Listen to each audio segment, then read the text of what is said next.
Did it did it go live? Oh, I don't know. Do I have a way to test that?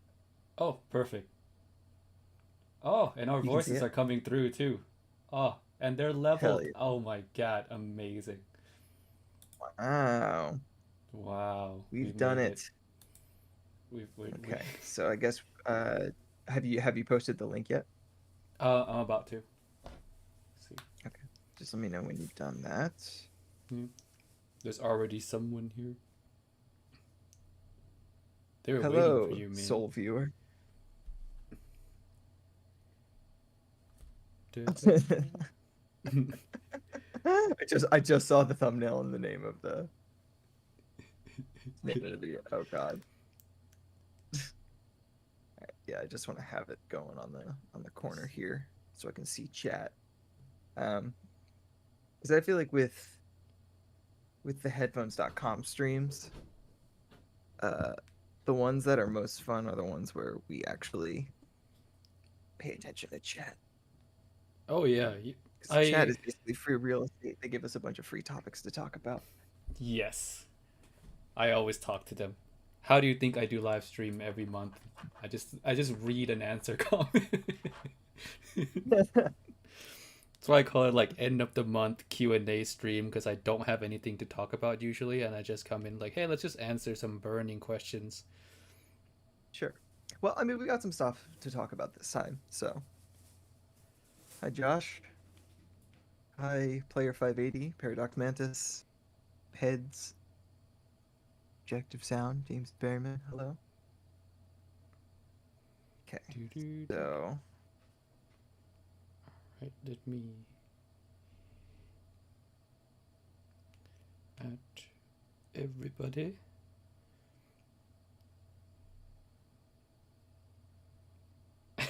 This is so perfect. How to actually read graph and it's just the waifu yeah, pointing at the graph. that thumbnail and title, beautiful. Okay, so actually, I should probably grab the link for that and post that in places where I have friends and they can come Perfect. check out the stream. So this stream is actually at a very awkward time for both of our places because it's night for me and it's like early as hell for you. Yeah, it's early as hell on a Wednesday morning. It's like Yeah, no one's up. definitely definitely not the ideal time, but It's all right. They can watch this later. there. Hello, people.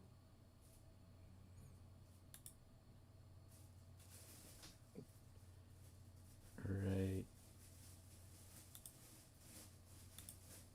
You guys can hear us good, right? Both of us. Yeah, you hear us?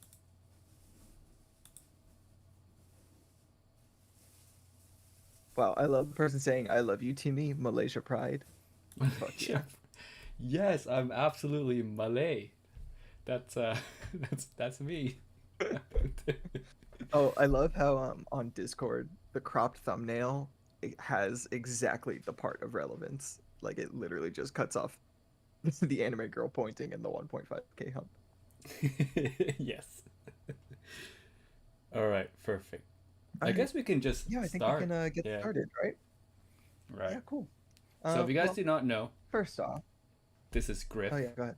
or at listener on Discord and soon to be on YouTube. He also writes on headphones .com website, part of the Headphone Show team. He doesn't do any videos on Headphone Mhm. Show just yet, I think. I don't know, maybe someday maybe. Not yet. The plan there is for me to, so I'm opening my own YouTube channel, and this is basically me announcing that. Um, and that's going to be, yeah, a lot of headphone IEM reviews. It's also going to be educational content. I'm going to do some music reviews. I might do some music making gear reviews, so like guitars, pedals, amps, stuff like that, software. Um, but yeah, I plan to be doing that. I also just opened up a Discord server for that channel, which should be linked in the video description of this video. So if any of Yes, you want to you join can that, join listeners you're Discord more than link in welcome the to join. description. please read the rules.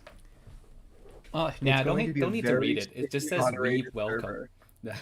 No, that is not. That's actually fun fact. No. It's So, okay. yeah, you We'll definitely turn want them to read around the rules. eventually. It's going to be one of the most strictly moderated servers you're going to see on the audiosphere, but it is a public server. Everyone will get a chance. But yeah, that's me. You guys all know Timmy, IEM tuner and reviewer extraordinaire. I appreciate him Extraordinaire. waiting until 11 p.m. his time to have a stream, so it aligned with both of us. I'm still groggy, still waking up a bit, but we'll make it work. Yes. So topic of today is we actually have a couple IEMs.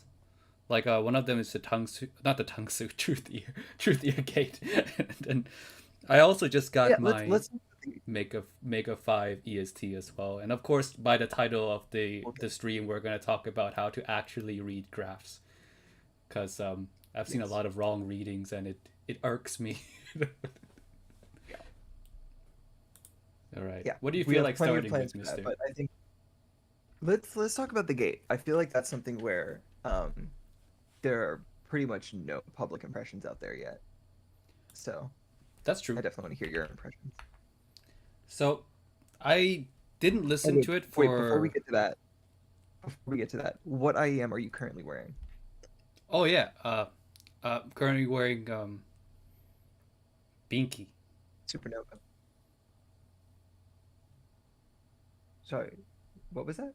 Binky. The Binky. Wait, that's Binky? Yeah. Wait, really? That did not look like Binky. Oh, okay. Yeah, it looked more like blue and like yeah, I literally thought it was like the bluish green abalone um supernova. Like I think the reflection was just getting in my way there. Um, Hmm. but yeah, of course you're gonna wear Binky. Why wouldn't you wear Binky? Griff colorblind I'm wearing confirmed. I'm kidding. I think it's just the glare of your monitor. I'll go with that. I'm wearing a Sennheiser HD 569, which is Five not a six very nine. I've never yeah, heard of that a one. very unpopular headphone. Not in that people hate it, but in that no one really knows about it. Uh, I have a review coming out on the site this week. when did it come out? And Even it's gotta be old. it came out in like 2018. It's not that old. Oh yeah. I guess in headphone Yeah. world it's not that old. In IEM world that would be In ancient. IEM world, it's like 60 years old. Yeah. Um, yeah, but my subtitle for the video is going to be Sennheiser's Best Kept Secret because I really do actually enjoy it. Um, uh, I'm not sure how I'll well spoil my this for units everyone actually. now. It is too dark for most of you.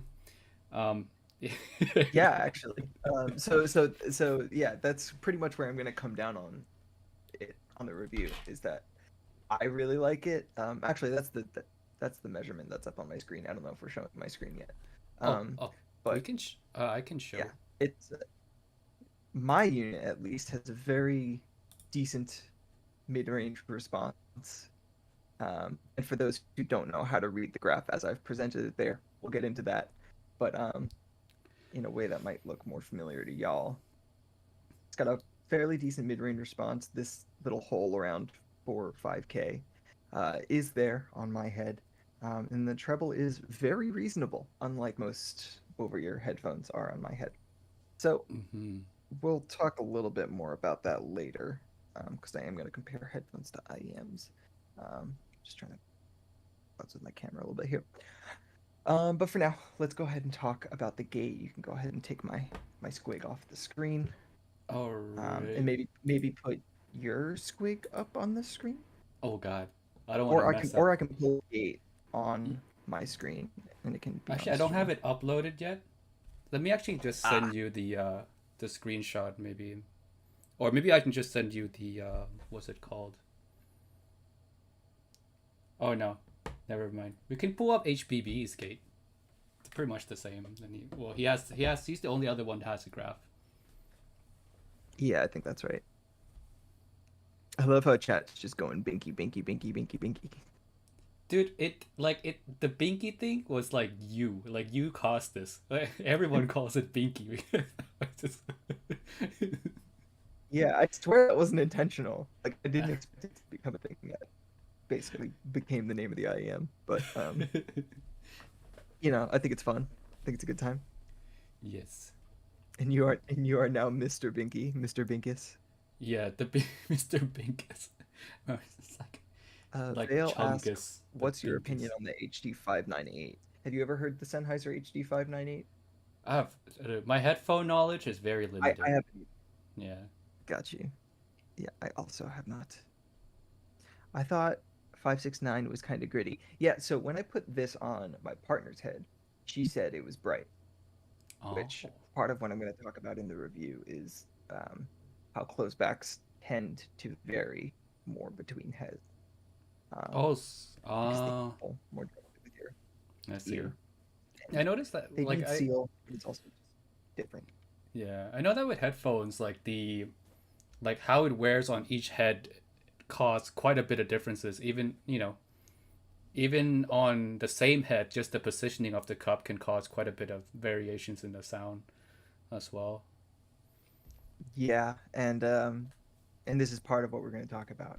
Most of Mm. the people publishing measurements of headphones or IEMs aren't really publishing enough positional data. Like there's not enough for IEMs. It's length really. Not enough people are Mm. publishing the variations in length that people might perceive. And with headphones, a lot of people only do 3 seatings per side of a headphone, and they usually go for an ideal seating each time, so it doesn't really reflect what the headphone might sound like if it's pushed forward, pushed back, worn higher on the head, worn lower on the head. Really, the only person I know who does both of those things is Oratory 1990, and he is kind of, even though he doesn't have a 5128, he is still, in my opinion, the like gold standard of measurement quality. Um, we'll talk about that in a bit. But Mm. what's up, Diablo? Can you What's up, convince Rollo? Oratory to get on Squig, please? It's just, He's like his measurements and all that stuff. That is absolutely a side thing. Like he has an actual job working for U Sound, which is oh, I like a see. company that manufactures micro speakers like MEMS, but also Mm. has a bunch of software and other speaker hardware that they sell to manufacturers. Um, so he has plenty of other stuff on his plate anyway. We are very lucky to have any of the output that he gives us. So like the stuff on Reddit, both his like EQ profiles as well as the measurements, as well as like the weekly Q&A thing he has set up.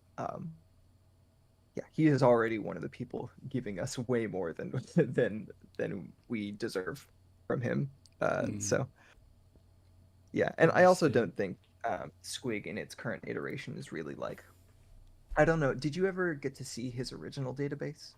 No, I did not.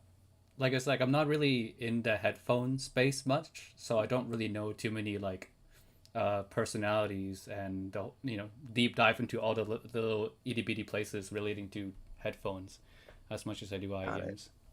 I don't know if I'll be able to find a picture because it's no longer up. But it was great in that it actually showed raw and compensated at the same time, and it was a very Mm. clear, smooth presentation. Um, I would have liked it to have more targets, and the normalization worked a little weird, but it was a lot of really high quality data presented really well, and it was presented way better than Squiglink is, in my opinion. Mm. So that's definitely you know, uh, probably a big reason why he wouldn't come to Squiglink. But anyway, Makes let's go sense. ahead and talk about the gate. I want to hear your impressions of this. So I haven't listened to it for the past couple of days. I only listened to it a little bit after I unboxed it and graphed it for Discord that night. So I can't really remember like in super great details. But the one thing I noticed that stuck out to me was that it's a very one familiar kind of tuning. Like it reminds me a lot of the like the single DD that we have a lot on the market, like the Arias, the other stuff like that. The one standout thing that I didn't really like, it was the treble. I found it to be quite like it wasn't smooth, and I felt it was restricting like the timbre a bit. Like it made the timbre not as extending or as decaying, like naturally decaying like it should be. But these are all very small nitpicks though, as it is only $20. I don't want it to seem like it's like a deal breaker or anything. I mean, it's 20 Sure. bucks, 20 bucks is 20 bucks, you know. But yeah, like that would be my only real complaint about it, that I can pick out as a standout, at least just based on my memory and my short listening time with it. 1 second. I'm just gonna grab a rag and like wipe down my little webcam here because it looks like I'm streaky. 1 sec.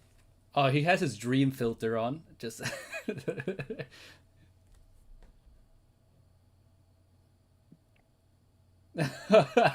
you So see, Crin is in the chat. Crin's like, "Graph, don't tell you anything. Stop obsessing over squiggly lines." Shake. it's so true, bud. Damn, he spoiled my conclusion. What the fuck? Oh yes. Hold on. Let's. Yeah, that looks a lot better. One of my favorite parts about my job, where I used to work, Oh, is that they sweet. had these amazing microfiber towels, and I just got to take a bunch home. You know, like But yeah, they for should look a lot April better. Fools, the next April Fools, all of us should post a video on how burn-in is real. Just all of us at the same time. Just Everyone at the same time, every and reviewer. Yeah. we'll all post a fake citation, Yeah. and the fake citation just leads to Do something like a Rick animated. roll. Oh, a Rick roll would be Yeah, funny yes. actually. If there was like, yeah, if there was a way for us to like post like a separate instance from YouTube, because I feel like the classic Rick roll link is actually memorized by a lot of Oh people. yeah, no, we'll host it on like a different, like a Google Drive or something. We should see, we should see if we can get Mark to like host it on Squig or something. So like Yes. it's a domain that people like really recognize, but they get blindsided when they actually join up. Prince Okay. said, "Imagine Okay, spending definitely. 20K on measuring equipment." Uh, Oh. yeah, definitely couldn't do that. Never heard of anyone doing that before. No, it's a bad idea overall, Especially I not think.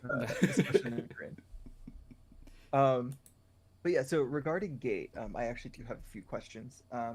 Shin Yu from Moondrop did independently verify to me that it does come with the same cable as the Hola.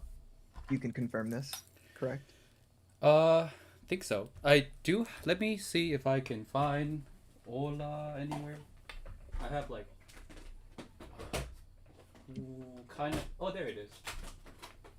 I do have Ola here. Wow, I actually really like Josh's take here. Burn-in can't be real because it's always good.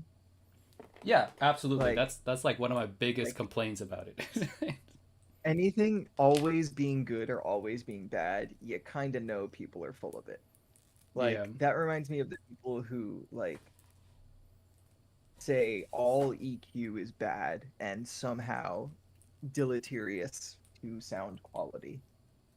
Like, no, that's not how it works at all. Um, So. if something were like unilaterally bad like that, no one would ever talk about it. Mm-hmm. Well, people still talk about burn-in. But But here, apparently, burn-in is good. Oh, okay. they're the same.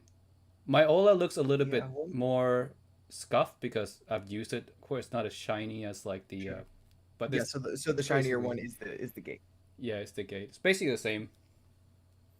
Got it. Yeah, even same ear hooks And you and didn't get a white everything Gate too. too, right? You just got the black one. No, cause like I don't think they had a white at the time. No, because I or I think I just They saw a did picture of a tell white me one. that they would need time to get the white ones out, whereas the black ones they had ready to go. I just didn't Yeah. know if you were like a special case. The white one would have looked Um, nice. I wanted to see yeah, like I'm the whole very inside, like yeah, contrast I'm pretty well, hyped to and get the white one, honestly. I'll probably I'm just buy hoping a that white it's one like, myself. I mean, they're so cheap. I mean, you're just buying a nice cable at that point. Yeah. Um, what was I gonna say? Oh, how's the comfort? Would you say it's like identical to Hola in terms of the like shell ergonomics, where it's like kind of So, thinner, shallow fit, short nozzle kind of deal? okay, so looking at them side by side here, I mean, they look like nearly the same, to be honest, size wise. Yeah, they do. I would not be No nozzle surprised if they're from the differences. exact same, like, Mhm. mold. Even the vent placement is the same. Dang, okay. So it's really just the faceplate then. Yeah, so here, let me take this out. Well, that's what it seems like. I mean, the shell on the Hmm. Hola is more matte color, and the other one's shinier, but man, Oh, okay. you can barely Yeah, tell. like the Look at that. yeah, I mean Like, they look damn near identical in terms of yeah, so dimensions. if Okay. Ola is That's comfortable for you, then this one, the gate will also be, I would assume. For me, it's check hard that to one talk off the about. list then. Yeah, it's hard for me to talk about like fit and comfort because my ears can handle like a lot of different IEMs. I mean, I can wear the C1R, so things that are comfortable for me doesn't really say much about comfort to other people. Yeah. So You're one of the chosen few who can wear Z1R comfortably. I had to Yeah, I train a actually little didn't think bit. the comfort was like nightmarish on Z1R. It's huge, but like it's wearable. I think when I heard it the first time, I was um, more surprised at the sound than the comfort. Um, Yeah, I but I can wear most IEMs. Like even the bigger tribrids, like the Monarch Mark II, gave a lot of people problems. It didn't give me any problems. that one gave me problems. Yeah. Yeah. Um, but that's great to hear actually, because I've really enjoyed the. I keep calling it the Hola instead of the Ola. I don't. I feel like it just makes Ola. sense because there is another IEM called Ola. So, Yeah. Oh, one thing I can um, say is that the gate doesn't come with as many ear tips, if I remember correctly, as the Ola. so no, so no three pairs of narrow, three pairs of uh At least that's wide just from bore. memory. Like I unboxed the Ola like forever ago. What Actually, does Gate come with? I did what because the Ola is discontinued, right? So I was like, you know what? Let me buy another pair because there's still some on Amazon Japan. So I bought Sure. another one here. I can take a look really quickly too to see if the accessories are Oh wait, is different that a or not. brand new, not opened? Oh, this is like an unopened Ola, brand Damn. new. You sure you Yeah. want to open that? That stonks right there, Timmy. Actually, yeah, it's gonna go for like $1,000 in like, 2 years, maybe. I don't know. I guess I'm cool. Gate is Ola, Prince like shoe said, one is to shoe two yeah. tuning wise. That I'm makes looking sense. that up on your database right now. Hmm. Yeah, cause like Yeah. compared to the Ola is for me felt like more relaxed. It wasn't as aggressive. Yeah. Like If anything, I not a feel hot like take, I guess. Well, there's like no takes out there, so I guess it's just a take. But I prefer the Ola. yeah. Actually, the reason I bought this Damn. Ola brand new is because I listened to the gate and I was like, Ola better, and I went on Amazon and bought another Ola for myself. Damn. Okay. Yeah. And Quinn said it's like chew one to chew two. I feel like I'm Yeah, it's in gate is shoe one. no, yeah, no, he might be right. I so like over like 1,000 hertz. Yeah, I think he's right. Like the chew two ended up having more 3K and more treble. But Mm. Gate also doesn't have the extra low mid and bass that Chew 2 had, which is definitely would have helped. Like I feel like Gate is literally just tuned like Chew 1. Um a little less hot in the like 5K like lower treble, but otherwise it looks very similar if memory serves. Um, Actually, which here isn't something I would have you done should. if I were them. Honestly, if they were releasing a successor to the Hola, I straight up would not have retuned it at all. Like I really liked the Hola. I thought it was like a very well run product. Like all the accessories, the ergonomics, the looks, the sound were all really freaking good for $20. And It was like yeah, it's kind of a shame that 18. it's It was gone. like 18.99 or 7. I don't know. It was like less than $20. I don't know why It they was really discontinued the cheap. Ola. Like my only guess is they're just, I don't know. Are they not making money from it? Why did they discontinue it? That I'm Maybe confused on. ostensibly, right? Like if you're selling something that's like $18, I assume you're not making much on it anyway. Mm, Um, but because yeah, Josh says unbelievable price. That's correct. That is an unbelievable price unless you have access to the cheap labor, economies of scale, etc. um, By the way, on that topic, if any of you haven't seen Crin's most recent video, that was like I don't know about you, Timmy, but that was like one of my favorite Crin videos I've ever seen. It y- was yeah. very If funny, but also like informative in a way that addressed a lot of the ongoing discussions in our hobby uh, that can be depressing yeah. because of uh, people not knowing how the sausage is made. So, if Hmm. anyone hasn't seen that video, you should really go watch that video. It was a really fun watch. I watched it twice. Yeah, you should. It'll give you like just overall more context when you actually look at something. Like when you Yeah, see an IEM come out, like you'll appreciate a metal shell at $50 if you see one now. Like you yeah, know, like it yeah, just give you a whole deeper perspective, understanding of like how things come to be in this hobby. no doubt. Yeah, Yeah. Crin says manufacturers don't make jack from $20 IEMs. Yeah, so at that point it's probably like what they call a loss leader, uh, Yeah, I think okay, where it's so more of like an I advertisement for the brand itself. yeah, I had this theory that because Truthear was at the time like a really new brand, so they wanted to have like all these super hype pieces out. They priced really low, and collab with Crit, of course. And I think like if anything, that's super smart of them to do that because within like a short time, in less than a year, they went from like who the hell is Truth Ears to like oh yeah fuck Truth Ears is like Yeah, I I remember when Crin's uh Zero or yeah, the first Blue Zero that came out. I remember he had leaked um like an image of the box, and it had the anime girl wearing an IEM on it, and like a lot of people like zoomed in on the IEM to try and see what it looked like, and we were able to grab like a bit of the logo for Truthier, and like me and a bunch of my friends were trying to guess what freaking brand it was, and Krim was like, "Oh, you'll never guess." uh, And it just was like, brand "Oh, new. okay," because it's literally not a brand that exists.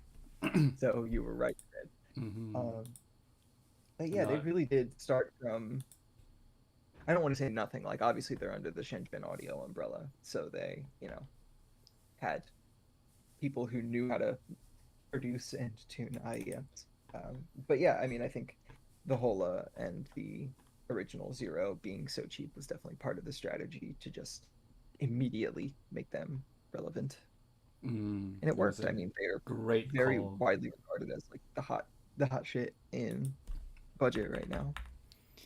Yep. All right. I think I just uploaded the call. 1 second here, almost done. Can you check if the gate is on my squeak now? It is indeed. Actually, it says headphone not found. Yes. Oh my god. Did I name it wrong? Yeah, Oh I would say, Jesus. yeah, I would say check your naming. Um, Man. Happens Math all the A time. says, I think Truthier just discontinued Ola because they are perfectionist and it had a 14K peak on the 5128. Um, I think the peak was actually lower than that on 5128. I thought it was like around 11, 12K. Feel free to correct me if I'm wrong. Secondly, I don't think they fixed that issue. Frankly, I'm not sure how you would fix that issue On like with a single DD. Kryn yeah. can probably give insight on that because he actually has one of the only DDIMs that doesn't have like a gnarly peak up there with the zero red, um, and ostensibly Project Blue, By if that's what I Project think it is. Blue. Right. Well, maybe we can get Kryn to leak. Is it like zero redone to use what you learned from the zero red, Kryn? You got 125 people in chat. Let's All right. leak. Leaks are Can fun. can you try reloading now? See if it's on there. Do it right now.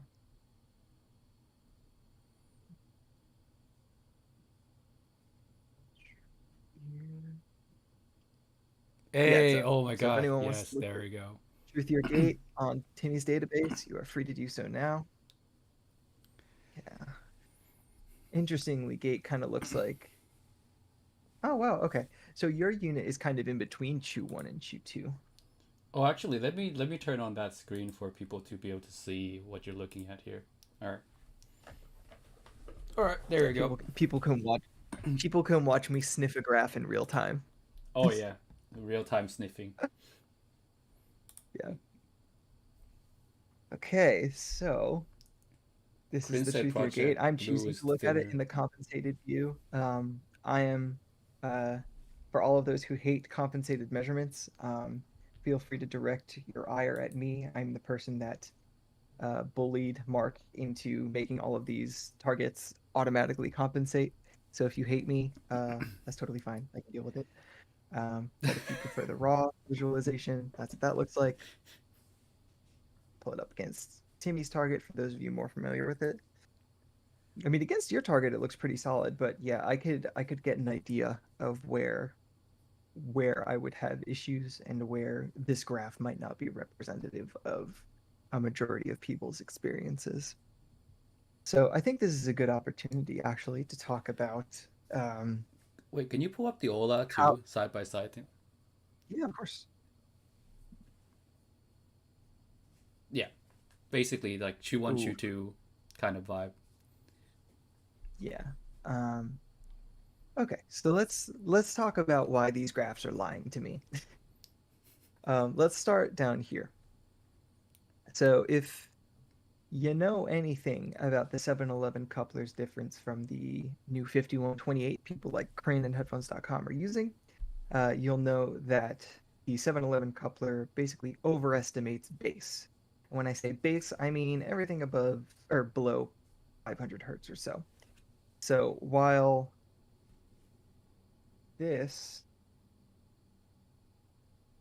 might show as having a fair bit of bass uh, in a nice little shelf, it might look quite a bit less bassy on 5128. And we'll probably see that whenever Kryn publishes a measurement or whenever Andrew gets his unit in and we can see that. Um, the target I'm looking at right now is called JM1. Um, if you're not aware of what that is, feel free to ping me in my Discord about it. I will have a video about that coming out. But the basics are that it takes the canal function of the 5128, combines it with the outer ear response of the average human, and that's the target we get. We want that because we don't know if the 5128's outer ear is actually similar to that of a human yet. So, keeping that in mind, the gate, and this is the target I prefer to use because it's the most perceptually relevant to me. The gate looks like it would be a little thin in the mids, a little bit upwardly tilted, a little less low mid and more upper mid than I would want, a little bit more treble, and it has a nice base elevation. It looks like I'm not sure if it would be enough, too much until I hear it because rule number one about reading 711 under 100 hertz, all bets are off. Even when you're using this compensation was actually made using balanced armature and dynamic driver IEMs. And as Kryn has showed,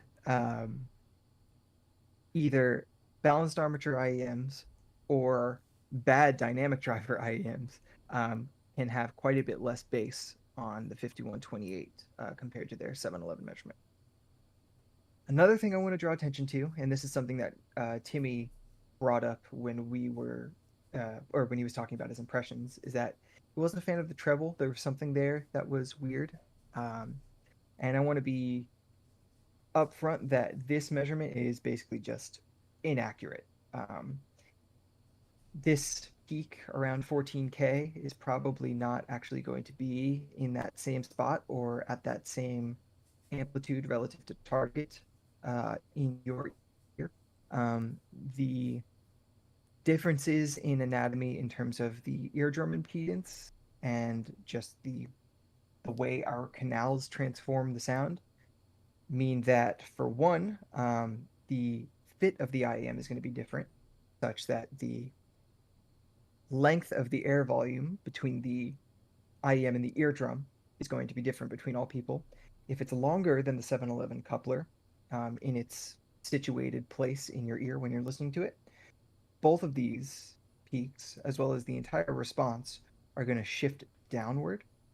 So you'll likely get this, closer to 6 or 7K if you uh, are the type to have a long ear canal. And conversely, if you have a shorter ear canal, both of these features will move up. So you might get it around 9 kilohertz or so. For me, I tend to have a slightly longer canal than the 711 coupler, so this will probably be somewhere around 7,300 hertz for me, and this will also probably move down to around 1,300, 1,200 hertz, something like that. Um, the peak will probably still be there in a similar magnitude for me, but I highly recommend, if you've not gone ahead and familiarized yourself with 5128 measurements. I know a lot of people haven't because there aren't that many out there. The targets aren't really fully fleshed out yet. So a lot of people are hesitant to do so, but I do highly recommend you familiarize yourself with 5128 measurements because they are more accurate, both in terms of the under 100 hertz content, as well as the fact that their impedance is actually accurately modeled regardless of the length of the canal. So not a lot of people know this, but 711 is advertised to be accurate only at the reference plane. So only when it is at a specific, only when the air volume is a specific length is it actually accurate. And once it is out of that length, it is inaccurate. The 5128 is rated for accuracy at any length. So no matter what the insert depth you get on it in that seating, it will be technically accurate to the hearing system. Not accurate to you as an individual, but it is a more accurate system. So that's me sniffing a 711 measurement. That's probably the things I would be questioning when I look at So this is let this treble is not going to be accurate for me and this bass isn't going to be accurate for me. let me translate a little bit for those maybe a little bit confused. Basically, he's talking about the distance between the IEMs or the driver, the transducer from your eardrum. So the closer it That's correct. is, the more these peaks are going to shift more to the right. And if it's further away from you, the peaks are going to shift more to the left side. Yeah, and it's really annoying because uh, there are times when, because we align at 8 kilohertz, we're actually kind of hiding what the IEM's treble might actually look like in a human ear canal. And I'll give you an example.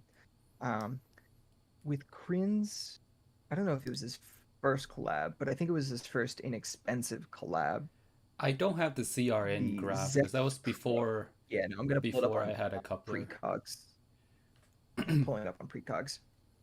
So when you look at this measurement, if you're looking at my screen, you'll see we have, the normal 8K resonance, a fairly well-tuned bass and mid-range. I still kind of stand this IEM. I thought it was a really good offering, and I tend to be more sensitive to upper treble than lower treble.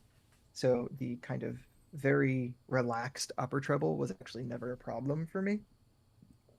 But the unfortunate thing about aligning at 8 kilohertz is that when you do that for every IEM, you don't get a chance to see where that peak might actually be in a human ear canal. And there are a few ways to address that, one of which is to show differing insert depths But additionally, an issue with doing this is that you can't really differentiate between the coupler resonance and a resonance that might actually be there in your ear. So, real quick, I'm going to pull up Crin's measurement of the Zex Pro on the 5128 against, I'm just going to use the 5128 DF because that's congruent to uh, the 10 dB delta target I'm using on precogs. And we can see a very large peak around 7 kilohertz. And if you aren't aware, the 5128 is like the RA0402 that headphones.com and Critical use for their headphone measurements. It's what we call a damped coupler. We call it that because it damps the resonance that you would usually see on an IEM around 8 kilohertz. So if you've ever looked at Resolve's IEM measurements, you'll see that this part will be generally dipped versus everyone else's.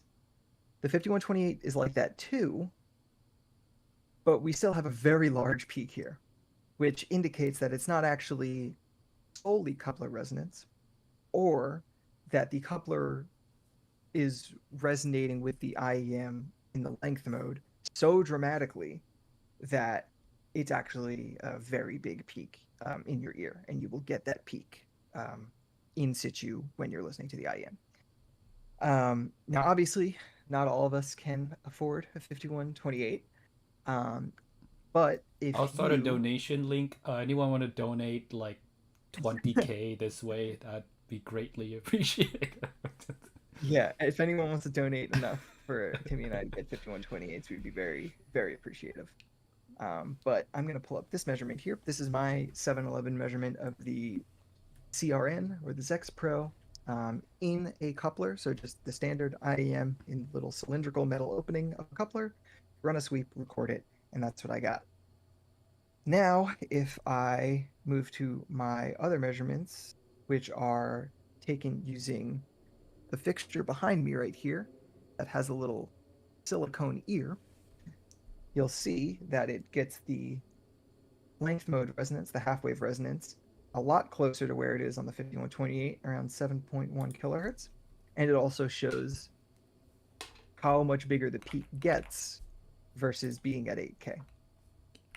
So what we can surmise from that is that there actually is a preponderance of energy around 7 kilohertz. And when the IEM is inserted deeper, you're moving it away from that kind of, I guess, what we could call a natural or native resonance, which makes the IEM look a little bit more polite than it might in another ear. And just to show this more drastically, and this is something I actually definitely want to show because it is something that is basically completely an unknown when you're looking at a single measurement of an IEM, is that, so if you look at all 5 of these, I'm going to turn off the target here. So we're going from minimum insert to maximum insert. If you ever see a group of measurements like this on my Squig link, it is from minimum to maximum.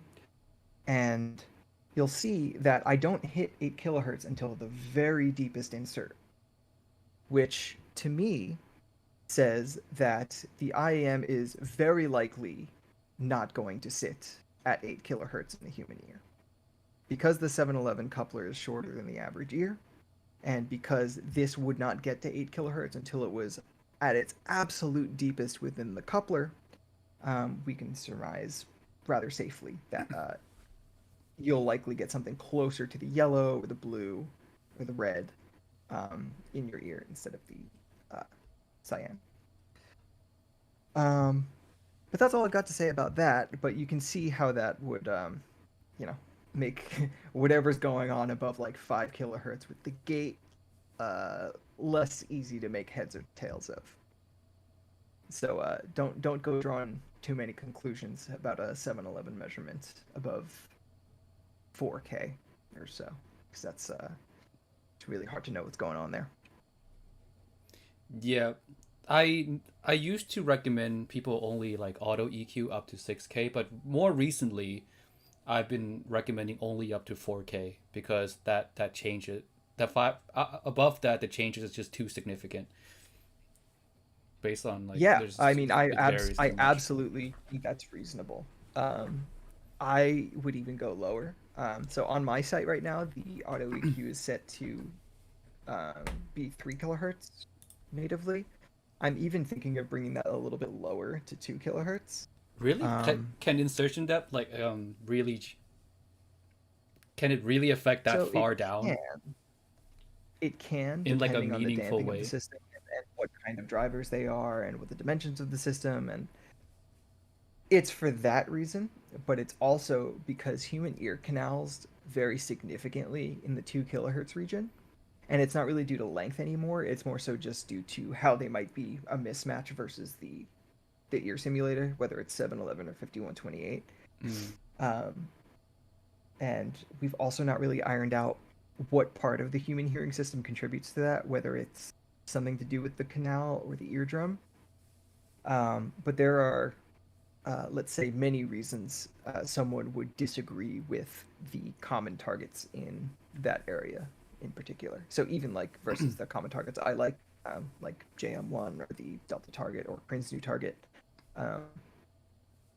there's a very high likelihood that they would have some sort of mismatch in the 2 kilohertz to 3 kilohertz area, both in terms of where their ear gain peak is going to reside. So like on JM1, it's centered around 3 kilohertz. It's likely that for most people, it will actually drift lower to around 2.7 kilohertz, give or take maybe like 200 hertz. So like maybe 2.5 kilohertz, maybe 2900, 3 kilohertz, something like that. But since that's a big source of uncertainty, and since it can actually sound really bad when there's a mismatch there, I actually think that's one of the reasons why Harmon ended up rounding off the 3 kilohertz in their 2018 over-ear target. So I just proceed with caution when it comes to basically anything over 2 kilohertz on any IEM measurement, but especially a 711 measurement. Damn it, we can't auto EQ So past now 2K you're starting. now. There's Yeah, that's but sad. now you understand why I said Kryn spoiled my idea, saying I forget what he said. He said something like "Don't sniff the graph." Yeah. He said graphs don't tell you anything. Stop obsessing over squiggly lines. Shake my head. He's right. Like as useful as these measurements are, you really have to know exactly how not useful they are to really get anything useful out of them. Yeah. And with 711 measurements, which are like by far the most ubiquitous, as time goes on, there are more and more issues I find with it that kind of stop me getting much use from them. But they can still be useful. And if you do, understand kind of the things I'm talking about, you can look at a measurement and get a general idea if you'll like it or not. Even a 711 measurement. If you have enough experience to know like how your hearing system differs from whatever hearing system you're looking at. Yeah. And seeing that we won't get a clone 5128 for another, 5 decades, and even then it might not be affordable, like it's good that we're doing this live stream, and maybe in the future more educational stuff on how to actually get useful stuff out of 711, what not to rely on, stuff like that too. Yeah, I mean, one of my videos is going to be basically exactly everything I've talked about here and more. There's going to be a separate video for over ears. I see HD6XX in chat saying auto EQ to 4K for IEMs, 7K for over ears. I absolutely would not do 7K for over ears. I would probably say the same limit of like 2 to 3 kilohertz is where you want to do it. I know it like sounds good in theory, but not in practice. It also doesn't sound good in practice when you auto EQ to 7K. There are so many differences between human heads in terms of the transfer function between the headphone and your ear. Yeah, is it even worth EQing headphones since they're just a lot more variable than on an IEM? And on a little bit of side note, Kryn said clone 5128 is closer than you think. Please. Oh my god. Kryn, don't just say that and not expand on it. Yeah, I mean, I'm assuming drop what a he's talking tease. about is I mean, I'm hoping what he's talking about is something in a more um, a less annoying form factor. I'm hoping it's something kind of like the 711 coupler, where it's a metal cylinder with the resonating side volumes and the correct specification of eardrum simulator. Um, because, and I'm sure Crin knows this too, actually. 711 system with 5128 impedance. Yes. Okay, that is a huge reveal. All right, that's Now cool. he also didn't mention what the price is going to be. Yeah, can you reveal the Andrew, price as well? So I should know if I should save up or should I spend money. I don't know. Andrew says IEM's lo-fi because length mode issue is more significant than positional variation for OE. Yes. However, we're not sure what the extent of the HRTF, the transfer function between your ear and the headphone. We're not sure how Mark big in here those to like are. debate Andrew because I Yeah. think they disagree on the IEM versus Well, I headphone feel like supremacy. if you guys are ever in Mark's server around 8 p.m. Eastern time, he does a Wednesday live stream, and a lot of what happens on those live streams is just me and Blaine arguing with Mark for an hour. It's a really good time. I'll have to join one of those. Othel K says, you guys say auto EQ until 3K, but doesn't Oratory's presets for IM EQ go up until 6 to 7K by following the target, and after that he uses shelf filters to adjust the treble? Yes, this is an area where I guess Oratory and I disagree. Take with that what you will. For what it's worth, Oratory's presets are a very useful public service, but I would approach things differently, let's say. But Andrew said he used IEMs more than headphones. They're more use case invariant. Like, they're way more convenient. They're small. You can wear them in hot climates. Yeah, I mean, can be tuned better, especially at cheap prices. The new meta for IEMs is finally good now. Yeah. Speaking of new meta, I guess we'll talk about that. Oh, that's a great segue.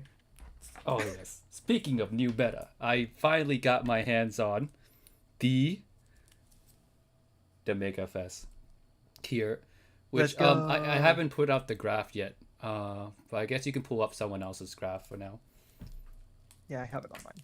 I did measure it, and it looks very similar to everyone else's, so I just haven't uploaded the graph.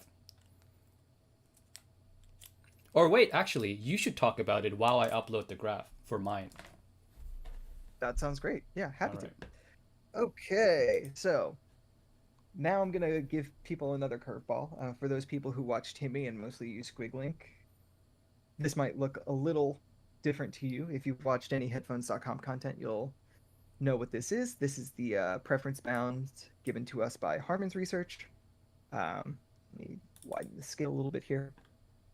So it has the bass shelf and the variation in amplitude of the bass shelf that we can get from Harmon's segmentation research, and the kind of treble section is mostly the variation in tilt we see in the speaker literature. So basically, the way we like to frame it is that within the bounds is generally where you would have something that is less likely to be perceived as overtly colored. Once you have a part of the graph kind of outside of the bounds, it's likely that some may perceive that area as a coloration. So you'll see that for most of the response, the Mega 5 is actually like bang on right in the bounds. I'm actually going to switch the normalization there a little bit. With one major difference, which is up top here in the treble.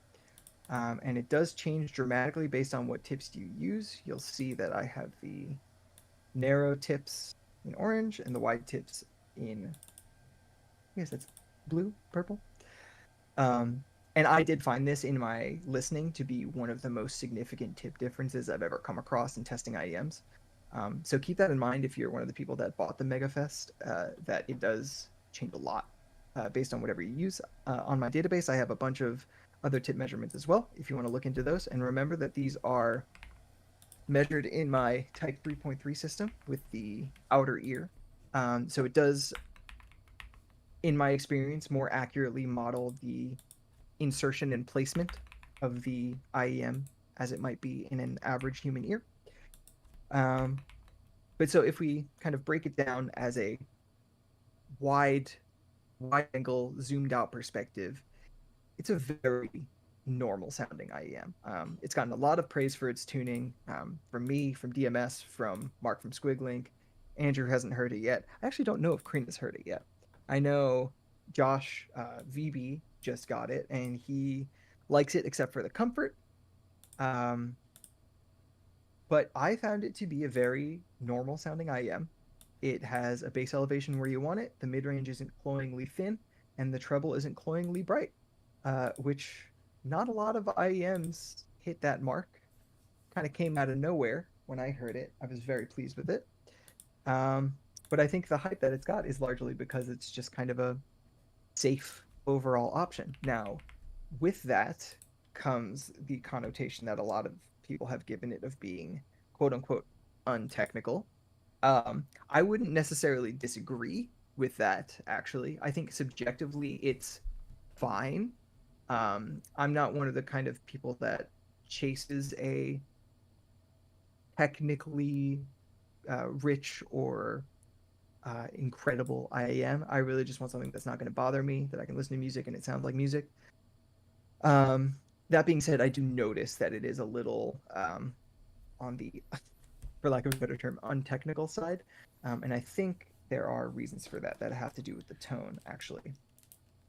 Mine is up on my Squig now. Just finished uploading. It's up on your Squig? Let's see it, because my channel balance is amazing. Oh my god, is it? Look at Holy that. crap. It's like God tier. That's like the most perfect it could be. Damn. Yeah, that's really good. And that's with the narrow tips, right? Yeah, so I got sent this review unit. I'm probably going to end up buying it. So I'm not going to return this thing. I feel like it's a good reference IM. Like, I feel like you would have this at home for the same reason you would have something like a K371 at home. Like, it's a good reference for, like, what this form factor can sound like when it's tuned really well. To be honest, that being said, there are things I would change about it. If I go back, which tab is it? Yeah, it's this one. So something I would definitely change about this IEM, I'm gonna have it on narrow tips and the normalization back. So something I would definitely change about this IEM can be seen with my personal target here.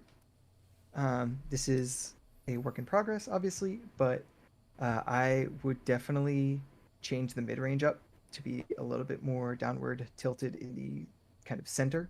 So a little bit more low mid, a little bit less 1 to 1.5 kilohertz. I did find that when listening to female vocalists that the sound was just a little bit thin and translucent, and it was kind of highlighted by the fact that the bass is also a little bit north of what I prefer. So it has a little bit of that like closed back headphone effect, or like car in subwoofer effect, where the bass is quite prominent, like not crazily so, but enough so that it kind of overshadows the low mids and can cause a little bit of a perceived dip in low mid range. I would also kind of count that as responsible for things lacking a bit in the quote-unquote dynamics department. In general, an excessive bass tends to negatively impact that subjective quality for me. And I think shifting the ear gain a little bit lower would also be a better match for me and sound better. And then I would definitely, so even on the, it doesn't matter which tip really, I would definitely want to cut a little bit of treble on either of these configurations. But that's going to be really personal. Once you're above that length mode at around 7-8K, all bets are off. in terms of how you'll relate to the measurement. So you'd really have to hear it. Thankfully, obviously, I did hear this unit, and I did want less treble.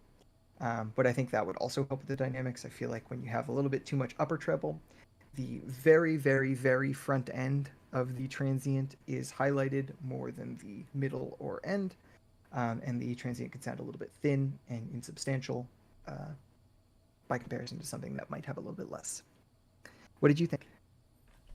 So I listened to it maybe like 4 or 5 songs before this live stream, because like it got here when I got home like an hour before we started live stream, so I was like, I unboxed it really quickly and did all this stuff. I didn't really get too much time with it, but no, I thought it sounded really nice. Yeah, it sounded, I like it I like it a lot. I don't have any complaints or major complaints with it. The only thing I might say is that timbre wise, it is a little bit like, I guess with vocals, or especially female vocals, maybe a little bit breathy and dry, if you know what I'm talking about.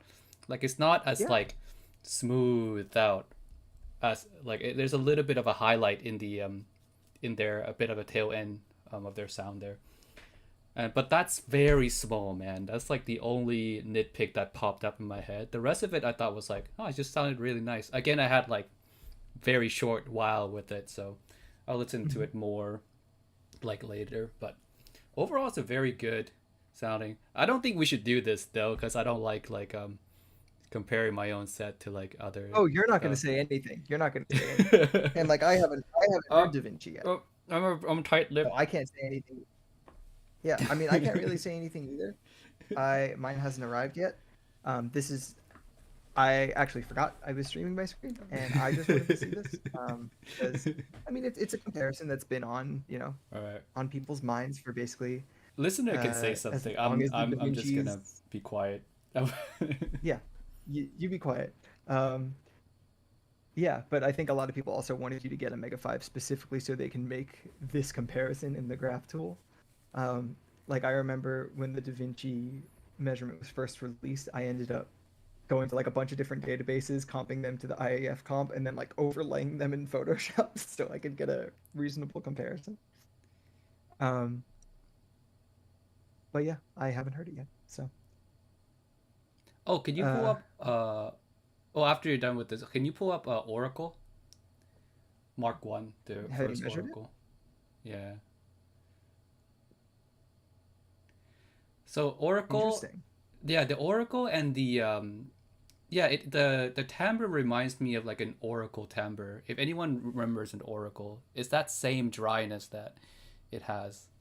Yeah, I just wanted to see for the Mega 5. Yeah, for the Mega 5 and Oracle, yeah. Got it. I mean, I think that makes sense. They look pretty close in the mid-range. I'd say so. Yeah, actually, Mega 5 kind of just looks like a downward tilted Oracle. Yeah. Yeah. I know Andrew really liked the Oracle. Dude, everyone likes even the in Oracle. that past era of IEMs. That was one of the ones. That and the Clairvoyants were ones he actually really enjoyed. And I think they would be kind of in step with like the current meta. Yeah. Like I've showed the Oracle forever. I think even till this day is it would be in my top 5. Like if I were to leave the hobby and sell everything, I would at least keep the Oracle. I think that's I just love that thing. It's so good. Mark II is ass though. Mark II is so bad. It's like the most, and the thing is I didn't even get sent the Mark II. I bought it full retail because I was like, you know what? Since I love Oracle so much, I blind bought full retail. Was the most disappointing thing I've ever heard. It's so bad. I feel like they made the mids better, but like did some like Harmon stuff in the treble or something. Oh man, they went beyond Harmon, dude. Like you can pull up a Harmon, and it's gotta be beyond Harmon. Like it's so. I mean, the mids do look better, but yeah, I have no idea what they did in the treble there. I would not have done that. I can leave it at that. I think. Yeah. We're just all saying surprise, surprise. Clairvoyant's looking good. Yeah, it's almost like you had good ears even when we weren't in the graph. We will have JM2 soon. True. Hopefully soon.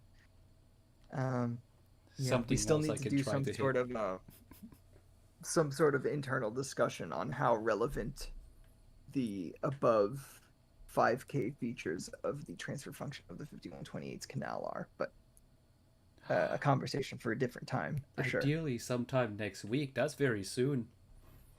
Yeah, I'm hyped for that. Sweet. Yeah. How long have we been going? About an hour. Yeah, about an hour, 5 minutes. Hell, Yeah. Yeah. cool. Making good time. How do you feel? You good? Yeah. I'm fine, man. I usually sleep like, like my time like 4 a.m. So it's not bad. Oh, you're like me, where you do gremlin hours. Yeah, I do gremlin hours. Is it Okay. time for spicy hour? Ask Andrew. Oh yeah, let's do spicy hour. Yeah, if Okay. you guys have any fun takes you wanna drop on us, feel free. Feel free to Let me drop the spicy questions for spicy hour. my chat a little bit more forward here. JM2 will have the canal transfer function of a 5128. It's interesting. Yes. So right now the canal transfer function of the 5128 is mathematically derived. Basically, Joel, the namesake of JM1, took the human diffuse field head-related transfer function from Hammershoy and Moeller and split that into percentage contributions because we have the data separately measured of the human outer ear contributions. He basically derived how much the outer ear contributes at a specific frequency of the HRTF. So, for example, at let's say 2 kilohertz, the main contributor is the canal. So the outer ear is not contributing much to the HRTF, and he takes the data from the 5128's HRTF because we're using the 5128 to measure the IEM. But around 5K, the outer ear contributes a lot. So instead of using the 5128's HRTF, he blends in the human HRTF. Got it. So there's a lot of it's- like jumping around with math involved to create that thing. Yeah, I can show you. I can show the weighting table. It's literally just going to be an Excel sheet, but it's basically just it has the human data where the outer ear would contribute more, and the 5128 data where the canal would contribute more. Makes sense. The basics. So JM2 is going to be not a mathematical derived target, right? JM2 is going to have the actual canal transfer function of the 5128. Yeah. That's exciting. Damn, Pigmanny saying variations is dead. What do you think about that, Timmy? Variation is dead. I mean, so here are my thoughts on the. Let's talk about Harmon target really quickly because I think we both have different perspective a little bit here. So you might be surprised on how moderate my take is, but go for it.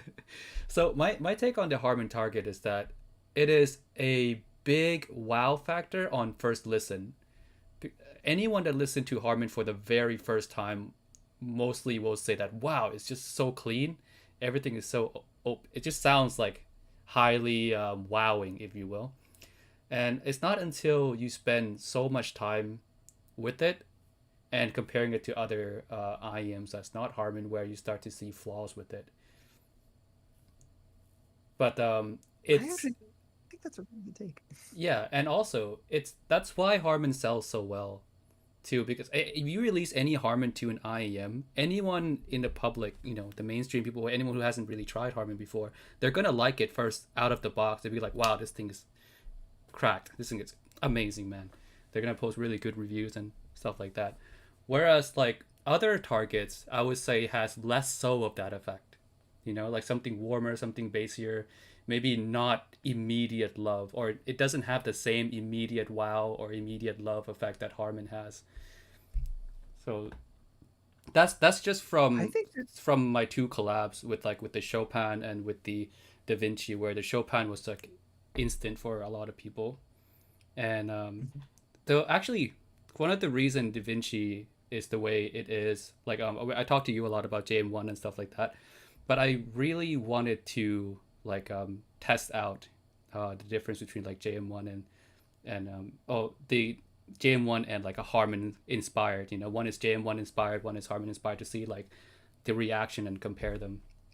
myself from like real customers who bought stuff. So in your, I guess now that you have some data to back it up, you have, I assume, the sales data for both.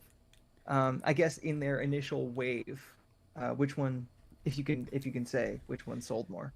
It's hard to say because there's a lot of variable. One is the price, of course, at 2 versus 300, so that's quite significant. Oh, And right, Chopin was less yeah, expensive. yeah, Mm. and also like each collab that comes out at the time where my I guess my reach as an influencer is different. So when Chopin came out, my channel of course wasn't as big as now when Da Vinci is out, right? And stuff like that. So there's a lot of variable if you want to count the sales unit versus sales unit. So I try to go off of like it's not going to be accurate at all, but I try to go off intuition. Like I read a lot of reviews, as much as possible that comes up for Chopin and Da Vinci, and just try to gauge the level of excitement people have overall Hmm. for each product. And right now it's inconclusive because Da Vinci just came out. Like 5 people have it. Like it's I need to wait for like another like couple of months to until all the reviews start coming out, and then I can just go Yeah, and until the read and dust has consume. settled. Yeah, until it does settle a little bit. Yeah, Okay. Yeah, yeah. a very reasonable answer.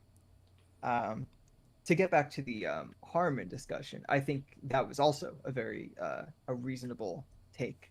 Um, I've been very clear about my issues with the, well, maybe some of the lack of controls of the Harmon research, but also the questions Harmon seeks to answer with their research. I don't think that the Harmon target is necessarily objectively poor. I think in many ways it contains kind of actually what Andrew has called the fundamentals of good tuning are present in both Harmon's in-ear and over-ear target. Those basics being like an ear gain with a gradual rise and a gradual fall off, like somewhere around 3 kilohertz, and then a bass lift of some sort. Um, like if you've been around a long time, like, and I mean a long time, like when Tile was still writing at inner fidelity, it's very clear that like those two things were not clearly as codified in the like market of actual products that were out there as they are now. Mm. Things were a lot more random. Um, People were either like targeting diffuse field or targeting nothing. um, so it was a very good thing, even for IEMs, that Harmon came out with their targets. I obviously don't prefer Harmon. I would probably rate it around like a C at best on like the tier list ranking system. I think it's reasonable. I think people like a base We elevation. lost all of our Weeb viewers. They're like 80 people gone. No, I mean a C is like not great, not bad. You know, it's like firmly right in the middle. It's like, you know, it's like Yeah, a room temperature water. I let, Um, I should like add a little bit onto what I said earlier, but about Harmon too, is that I Please. don't really like the Harmon exact target. If you tune something exactly to Harmon, uh, that's why the Chopin was like an inspired, because I that's like my version of what okay that signature Yeah, should it be wasn't kind of thing. exactly No, Harmon. it was not. Yeah, Yeah, it was tilted yeah. much more. Um, yeah, so that's just what I wanted to add. It's just the actual Harmon is not great. I think the main deviation from Harmon was that the Chopin's bass shelf crept in a little bit more, which to me makes a lot of sense because I feel Yes, like one of the issues with and a Harmon for me lot is that the less mids are a little bit treble. big. Yeah, Mm. which is also a good thing for my taste. But yeah, I mean for Harmon, the mid range is basically DF, which um, you know, while we might have the idea or the very well supported idea that people don't prefer DF on the whole, some of Harmon's research does show that people have a preference for obviously either the in-ear target itself, or flat speaker with a big bass boost. How well preferred, how robust that preference will be when when brought into further tests, I can't comment on. But Hmm. you know, I don't think it's a sound that is unreasonable. Um, so yeah, C I tier for the Harmon target, but definitely Speaking could of be DF, I improved know upon. like two people in the whole community that likes DF. That's why I was laughing. Like, Oh, who? oh. I'm curious actually. They're on Discord somewhere. I forgot their handle exactly, but I remember like there's two people that likes DF. Rare breed indeed. God. So can I ask you something actually about kind of Harmon and JM1? Because I mean, if we look at, and we were just talking about this, I promise Oh, let it's me not going to be pull a back roast up at the all. graph. But 1 second here. yeah, yeah.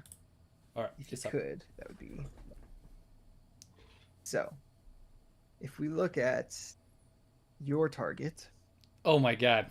versus How dare you? JM1, I know. I I'm know what sorry. you're I'm sorry. I'm doing. sorry.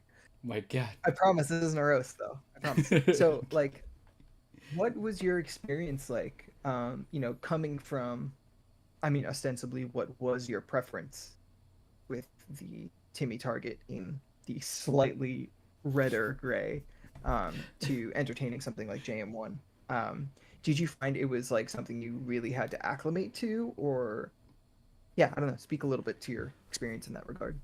So it wasn't something because your I would say sound is really relative. It's one of the most relative things ever. So if you're used to like a very if you're used to Harmon and you think Harmon sounds normal, like you use Harmon for like a year straight, not even a year, you use Harmon for like a week straight, or even a day straight, and you switch to a different IEM, or you switch to like a JM1 IEM, it's the immediate thought's gonna be, wow, this is thick as hell, you know, like Yeah, it's, this is muddy this as is fuck. muddy, it's thick. Yeah. So it definitely took a little bit of time for me to get used to. Not too long because I do review IEM, so I have a lot of different sound in my ears all the time. But it did took a little bit of time to appreciate it for what it is. And after I got used to the target, I tried switching back to using like Harmon IEM, like the variations, and I immediately couldn't. I immediately just like this sounds way thin.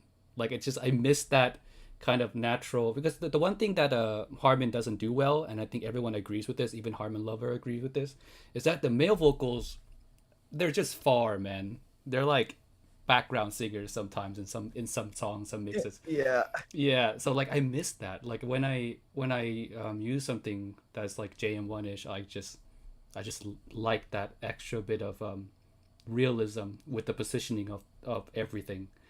And when switching back to Harmon, it was just thin. It sounded wrong, stuff like that.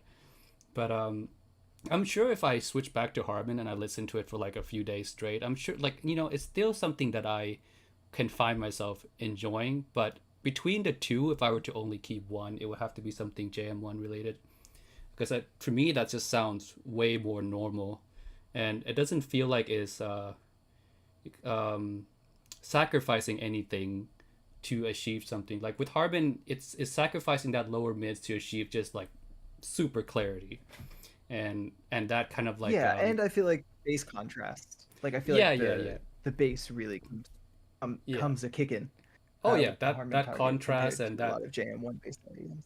yeah, that contrast and that sense of like a wide staging, because I think I talked about this in my Yeah. soundstage video, is that like soundstage is basically just the contrast of the frequencies. Like something gets pushed further back, something is more forward, and you feel that depth, you feel that, kind of created in tuning. So Harmon kind of sacrifices that lower mids to create that kind of effect, which now to me just sound wrong. And JM1 doesn't sacrifice that, and it's yeah, it's I just prefer JM1 target much more now for my own personal listen. Got it. Well, look, happy to have you in the JM1 camp or in the general low mid range uh lifted Hey, camp. Mud Camp. No, I'm Um kidding. Mud Camp. yeah, mud camp. Yeah, mud camp, definitely. I think, dude, Yeah, I we mean, so I feel like oh, go ahead. I was saying like we probably skip a lot of spicy hour questions. We got onto So one I was question. actually just about Yeah. I was just about to get back into chat. So someone asks, oh crap, where did it go?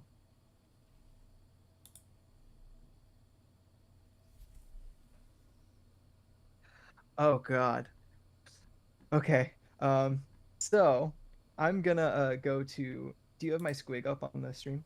Yes, I do. Okay. I'm going to go to my website, EQ Playground, because Crin just sent me something to leak publicly. Let's see. So we're gonna have a little fun here. Oh damn.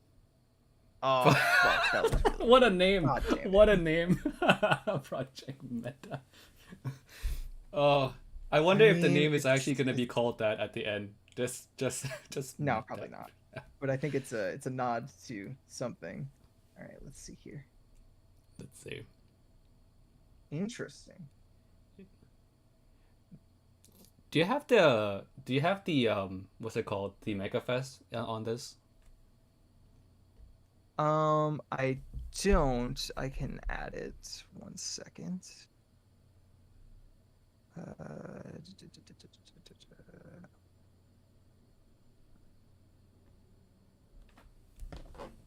Oh no, that's the weird one. Hold on.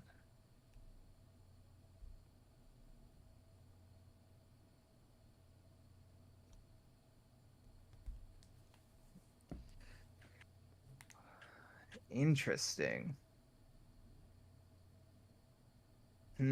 I mean, this looks like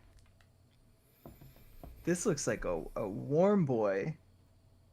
The bass looks more to my taste. Upper treble, I have no idea. If Hmm. that's Crane, is that on your 7-Eleven coupler? Are you still in chat?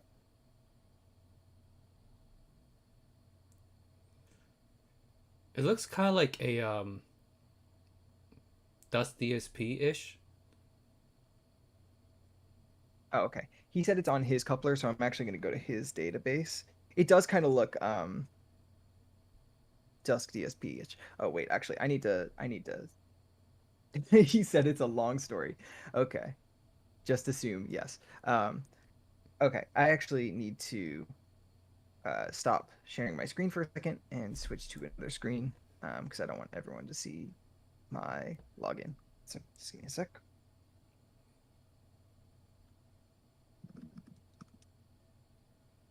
Wow, that's exciting.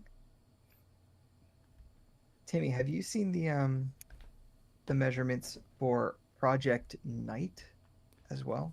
I don't think he Night. has that on 7-Eleven, but Yes, yes, I've seen the night. yeah, that's probably the one I'm most excited for, and I want to pull that up against this if I can, but I don't know if. Oh no, I think the Night's only on 5128. Are Yeah, we leaking all of Bossman's target today? Night is public. Night is on his Oh, Night's 5128 public. database. Okay. Yeah. Um,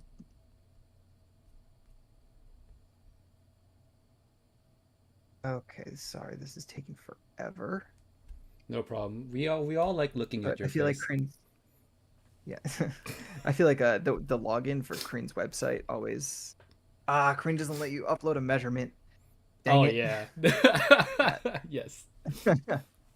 Okay, so what I'm gonna do instead is just show it versus Dusk DSP. And actually, I think I actually have um,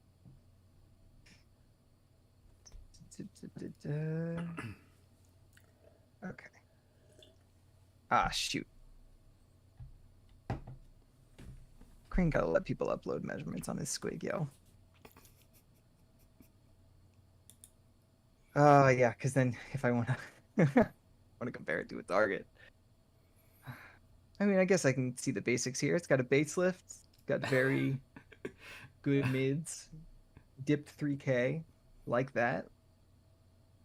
I wouldn't read too much into anything above 4K here, because the length mode is brought down a little bit, so we're probably seeing a little bit more here than the target would have. Upper treble definitely looks a little hot to me. I'm gonna actually, I have to go to the bathroom, so I'm gonna leave this up on my screen.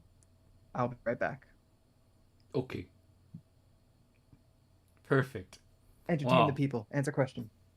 All right. Let me answer some. Let me look for some questions. Oh. Well, my first impression is just like graph sniffing here, like I do, like sniffing graphs and fragrances. But looks nice. Looks really nice. Oh, where did it go? Did it go somewhere? Oh, it's right here. Did I misclick something? Now it's just my face. Oh, there it is. Cool. Yeah, it just looks nice. I feel like the bass is gonna come through like quite nicely here. Maybe some fans who likes the more upper treble kind of, no, not upper treble, like upper mid range kind of tuning. Those who are like super into the female vocals might have a small complaint about forwardness in that area, but other than that, I think looks great. And if the treble is any like, well, I know not. Maybe you shouldn't look too much into treble now, but like that's gonna sound quite techy, quite technical like too. So it's gonna be a winner. Not sure how much it costs. This is my first time looking at the target too. But knowing Kryn, he's gonna price it too competitively, and everyone's gonna be like, "Oh, we have to lower our prices."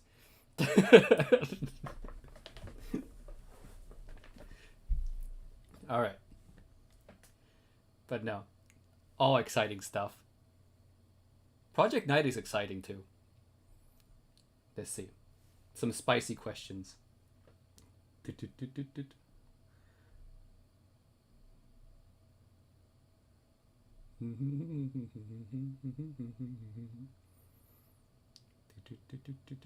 You guys are not asking like spicy questions.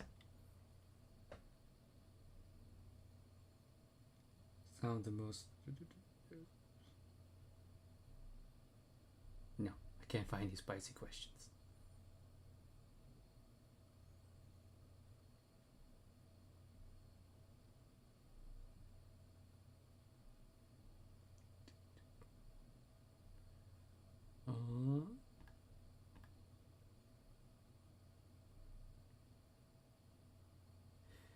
If Galileo, Chopin, and Da Vinci are drowning, which one would you save? I mean, I just buy another one. At that point, I think they're all damaged. I don't think I can save them. I'll just let them, have their final moments together, and I'll just buy a new pair. See. What's your favorite headphone? My favorite headphone, I mean, I don't have a lot of headphones. My favorite one is probably the HD 800. But again, like, I've listened to maybe 20 pairs of headphones total.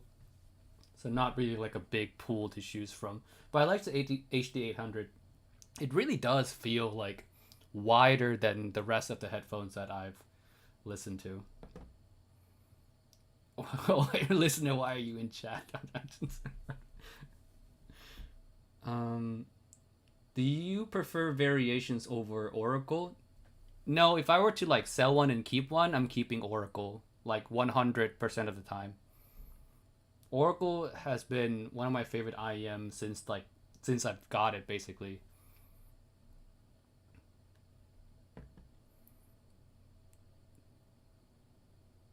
What's the worst IEM that I've owned? The worst IEM? I mean, like, the cop-out answer are like the airline buds, of course, because those are obviously terrible. Yeah, I guess so. Yeah, that's like the worst, I guess. Any of the airline buds. Which of your collaboration is your most personal? Most personal. I don't quite understand that question, I guess. Like, it's like, which one do I like the most? I mean, personally, nah, I shouldn't say. I like all of them. They're all my children.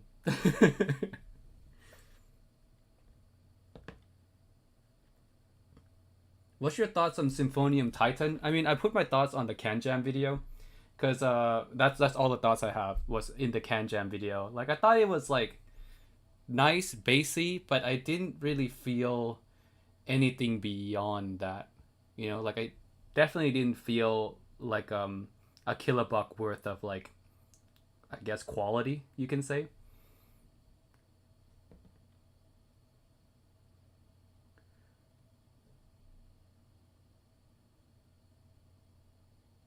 Well done single DD IEMs are better than multi BA IEMs. I mean, that's definitely. I don't know how I. No, I don't think so. Single DD, single. There's only so much you can do with a single DD, and like all the tunings that you see. Well, most of the decent tuning that you see for single DD, I think has most of them has already been done, and I don't think I would prefer single DD to a really well done multi BA sets. And this again, we're talking single DD here, not like multi DD, just single DD. Nah, there's no way. Um, Resolve is back. Where's listener? Did he say he was gonna use the bathroom? Oh man, he used the bathroom for a very long time. Do you guys think he's like, you know, just taking the longest?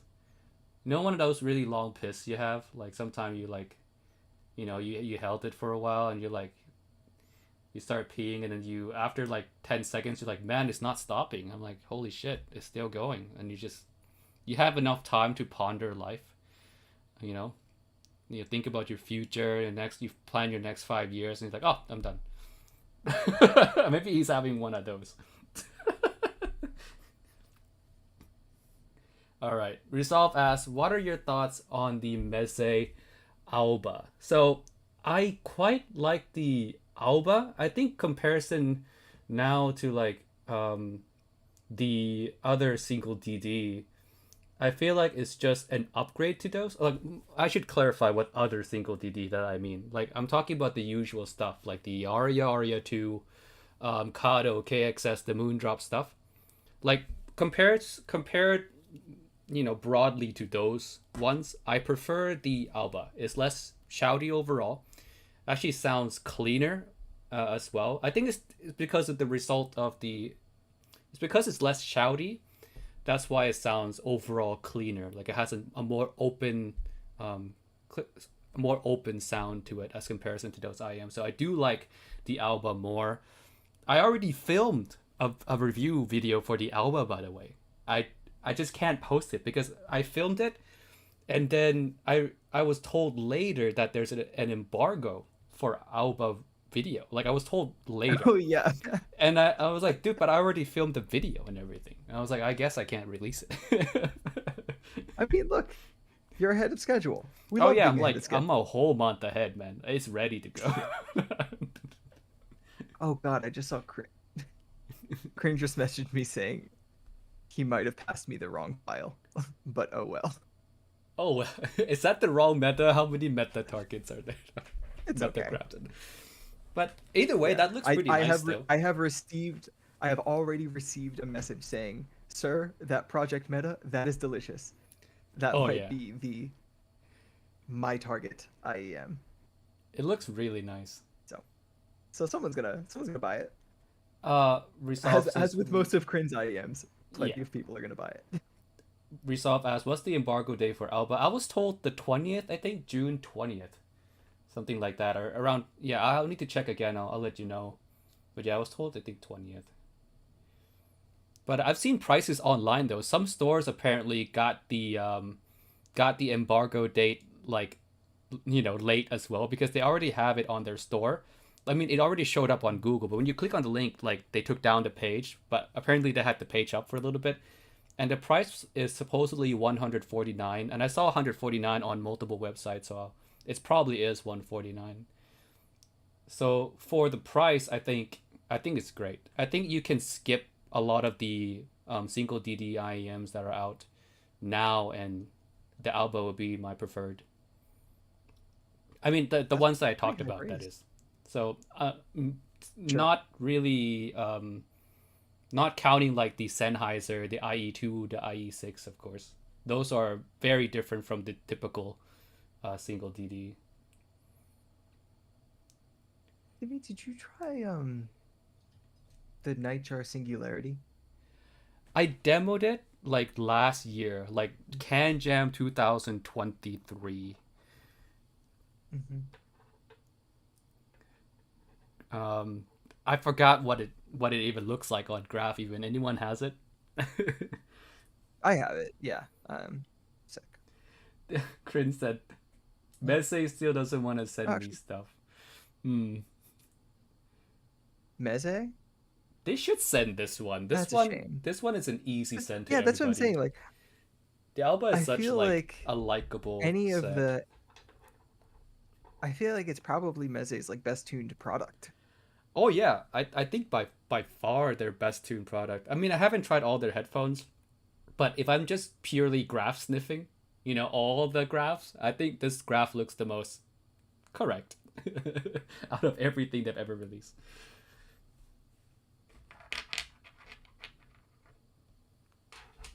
Yeah, I agree Okay, with so the Salt. Singularity Alba is is probably the up most on. competitive product. I agree.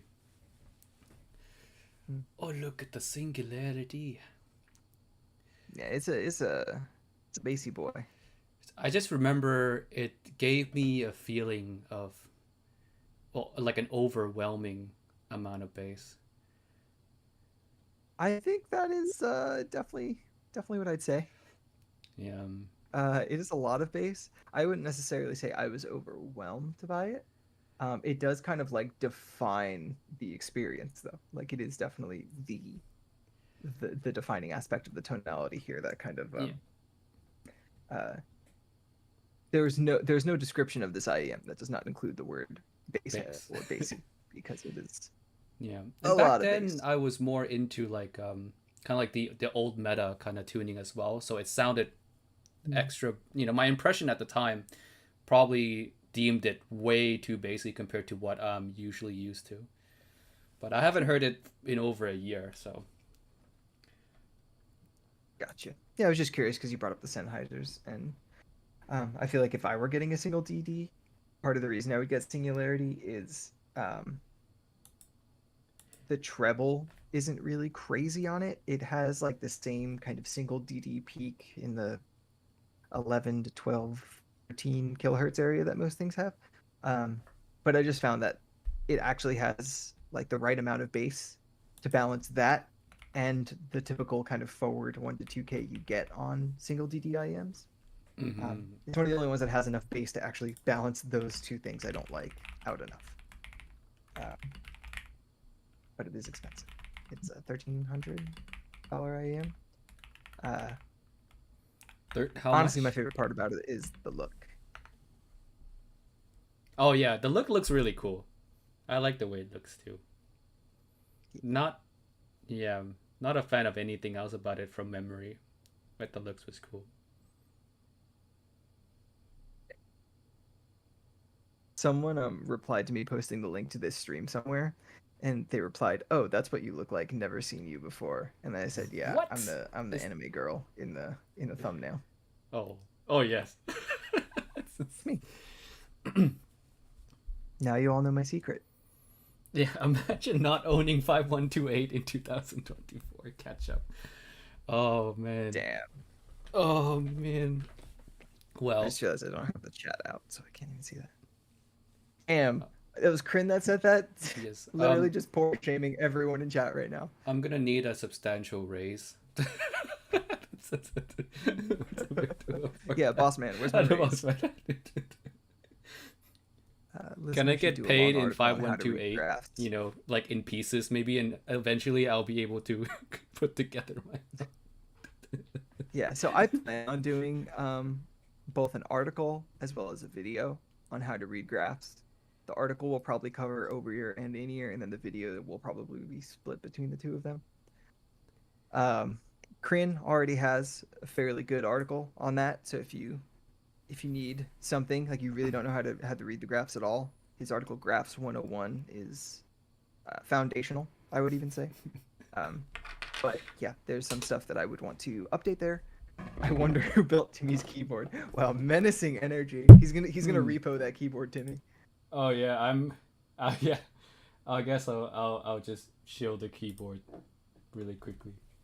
There we Oh, go. Mark is here. Yay! Oh wait, Thanks, that's boss. a cute keyboard. Yes. Wow. Yes. I got this courtesy of Mecca. Support Mecca. Go to mecca.com. Mecca.something. You can find it under Crins somewhere. I forgot the actual website. It's just Mecca something. Um, Thank you. Back when onto can the we graph. expect my There we YouTube go. channel? Let's say you can expect my channel before the end of this month. So within the next 2 days. But you probably won't see like a real video for a little bit. I have a little bit of work to do. I have to repaint my apartment. I'm gonna be moving apartments soon. So a few you're things doing need the to take whole care of. like, let me get my deposit, let me maximize my deposit returns kind of thing. Mostly just like making sure we're still on good terms with the rental people here. So I live in a development with a management company and a leasing office and all that stuff. Oh, so We're when are moving you into just when a are you bigger moving? unit in our August 1st. Oh, actually not that far away now. Not that far, not crazy soon, but there are things I want to get done sooner rather than later. It's a good idea. FR is just technical performance based. Great take. Yeah. Wow. Yep. Yes. That's true. Oh, Mongrel is on pause. So I actually thought that Project Knight was like the next iteration of Project Mongrel, but okay, good to know. Wow, I'm glad we have Crane in chat and we can I can get answers to a lot of the questions I have for him. Got a lot of Resolve good whiskey ones. reviews when? Wow, good question. Resolve, you like whiskey? Andrew, does Andrew like whiskey? I like whiskey. Andrew strikes me as a whiskey man. Danger I'm zone. just an Resolution alcoholic. is a lot more just... than just FR. Citation needed, my guy. Oh, now we have Mark. That's everybody. I think that's Yeah. the boat. I That's actually am not ready to sign on to an FR explains all technical perceptions. I think FR as measured on the rigs explain precious little. FR at Yeah. the eardrum theoretically says a whole lot. Although Timmy, I'd like to get your take on this. When it comes to soundstage, something that Oratory has talked about, something that by extension I have talked about, Joel from JM1 has talked about, is that the feeling of something touching your ears has a lot to do with that perception. And I guess my question to you is, do you think technicalities are all contained in not FR, but sound? Like, do you think technical performance is all about the actual thing you're hearing, or do you think factors outside of that can affect your judgment there? Okay, so this is I think is most probably let me think about this. I want to say mostly just stuff you hear, I guess. Well, in the case of IEMs, I mean something is always touching your ear, right? So it's not like a headphone or anything like that. I don't want to talk too much about headphones too because I'm not experienced in that way. So I wouldn't Reasonable. feel, my answer would be like 2% accurate. But like with IEM, something is always touching. But I do think though, if you feel pressure in your ears or maybe the nozzle is too thick and maybe cause a little bit discomfort, it might take away from the overall feeling of soundstage or your feeling or just your overall enjoyment in general, I guess. So but that's just one thing about the outside part of the IEM, I guess. if the fit is bad, let's say if the comfort is bad, it's going to take away from your experience entirely. But most of what tech is for me now is just how the frequencies that actually hit your the eardrum. Per se, I feel like that plays a really big role, and I've tested this out a lot with just EQing around just different targets, like adding peaks, reducing all the peaks, and play around with it so much that I'm pretty much convinced that, you know what, or a lot of what people perceive as tech is that, you know. I don't like, if there's any other things outside of that, then for me it's very, I mean, it's got to be very minor, because I can EQ like a $20 like a one to sound like something 500, and it's, you know, like if I were to A/B test them, I don't think I could tell the difference. Maybe my ears just sucks. You know, some people might say that. You know, TV's ears might not be as good, but I think so. I think Your ears work fine. yeah. I think like it's a lot of it is just what the sound that actually hits your eardrum. Got it. So it's interesting that you that you say in the example that like if something is uncomfortable, it might negatively affect the perceived subjective performance. So like while I should add like a for little something bit like to a that. headphone. Oh, sorry, Oh, sure. sorry, I didn't mean to interrupt you, but I should add a little bit to that. I That was just like, gonna. Hmm? Go ahead. Oh, I was gonna say that your overall mood changes how you perceive sound. Like, dude, have you ever listened to the same IEM and it sounds different? You know, like it's just some days it Yeah, sounds, all the you know, time. fine. Some days it All doesn't the sound as time. good. Yeah, it's just that's just how it is. Yeah, So if you put yourself in a shitty mood with a like really a uncomfortable huge IEM, difference. you're not gonna like It's never that. like massive, but it'll be something like the mid range is a little bit shoutier. Even Like everything, when I like just wake. sometimes the bass just sound thumpier today, and sometimes the treble is annoying. Some days it's not annoying, even on the same songs on the same sets for me. Like it really, it depends, like day by day sometimes. um yeah, so your mood definitely affects, like, at least from my experience, how you feel, and a lot of, you know, your psychology at the time definitely affects like the sound perception. It doesn't change the IEM, but it's just changed your perception of the sound that's Yeah. actually hitting your ear. So Mhm. no. And you wouldn't want to like. It doesn't change how you would like ideally review the product because the product is the product. It doesn't change. It's Yeah. you that's changing. So Mm-hmm. you need to be able to parse Yeah. where in that kind of liminal space of change the actual truth of the IM, Yeah. even That's for why it's you, good to spend a is. few days, maybe like at least more than a day with that, or I should say more than one session with the IEM. Just Yeah, like test it in absolutely. like Yeah, different like sessions. if you're Yeah. gonna review like not even speaking to the people who just review on a graph, but like if you're reviewing solely based on a show impression, that's really tough. Not just Oh because of like room noise and everything like that, but because that's just one situation of you, one mood, one condition of your eardrum.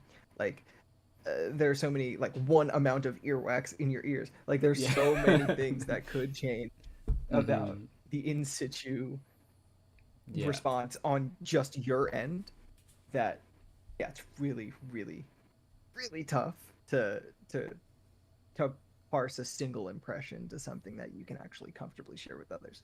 Um, what I was gonna Mm-hmm. say about the comfort aspect was it's interesting you say like a negative comfort performance can mean negative subjective performance as well.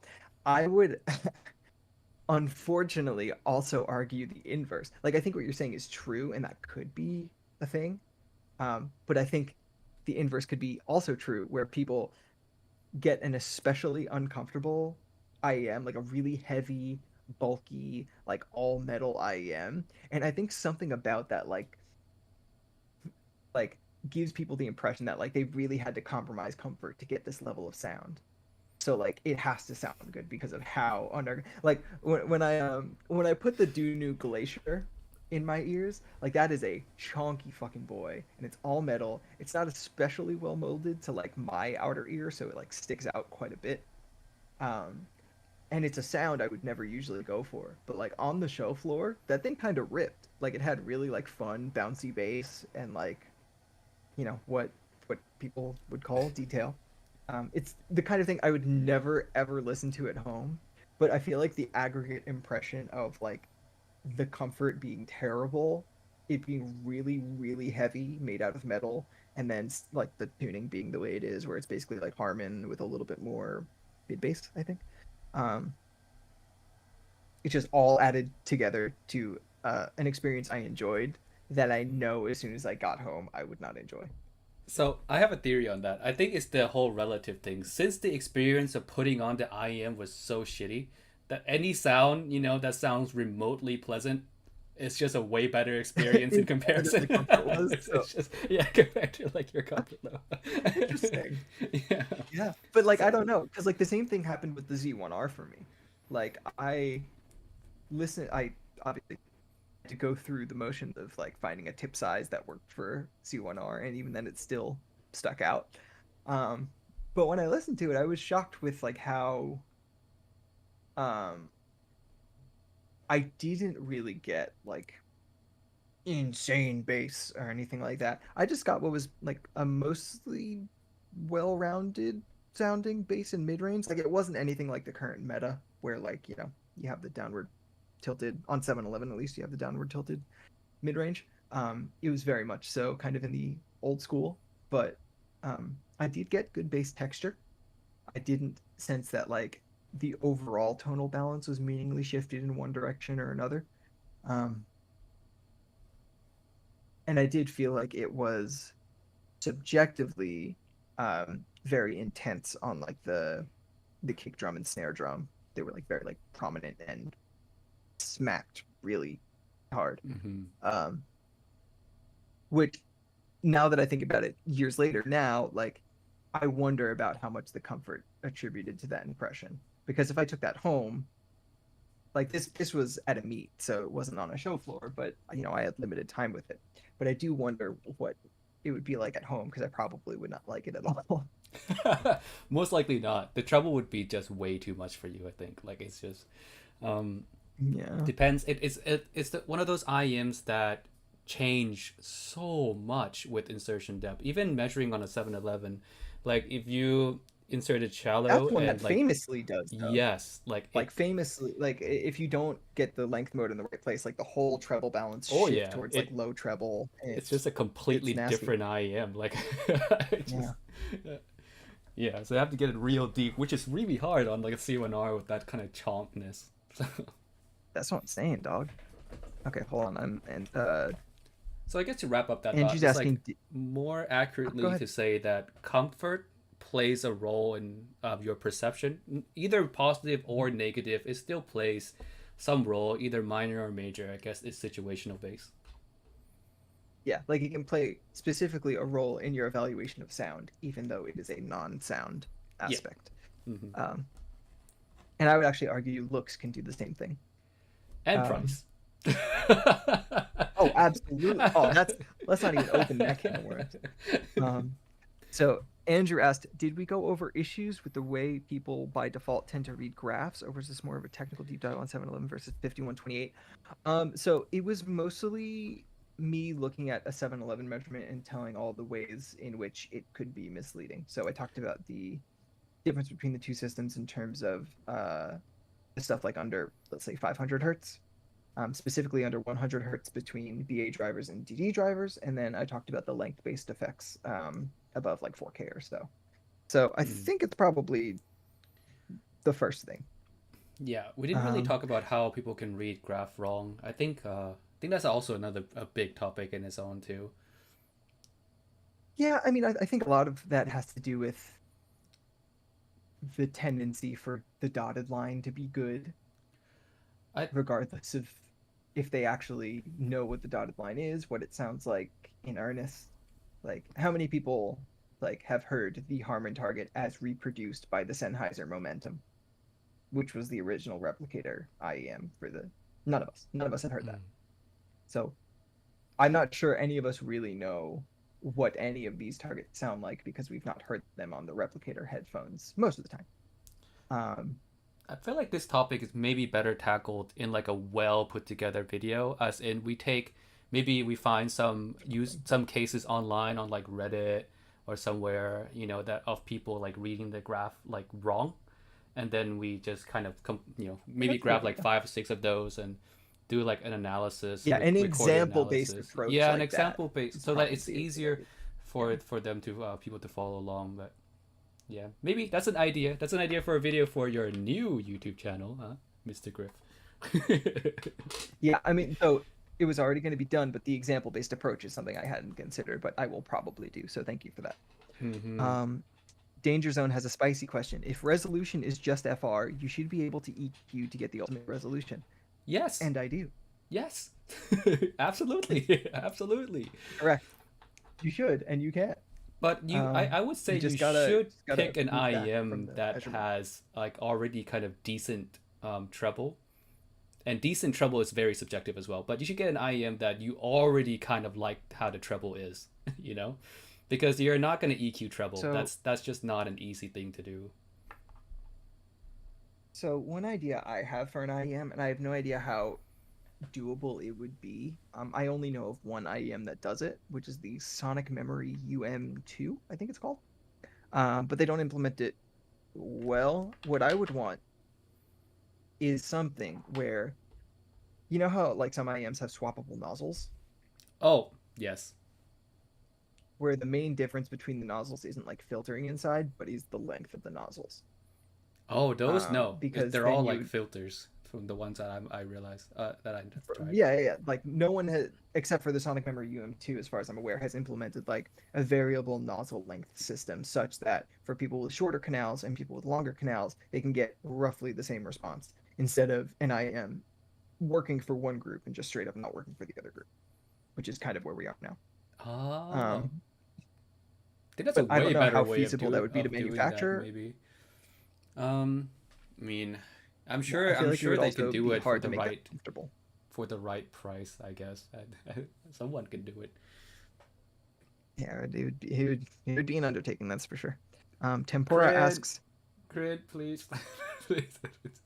yeah, yeah. I feel like if we want something to be made into a meta that is actually like Yes. that the industry manufacturers take notice of, we just got to get Kryn to do it, and Yeah. then it'll just reverberate the rest of the manufacturers.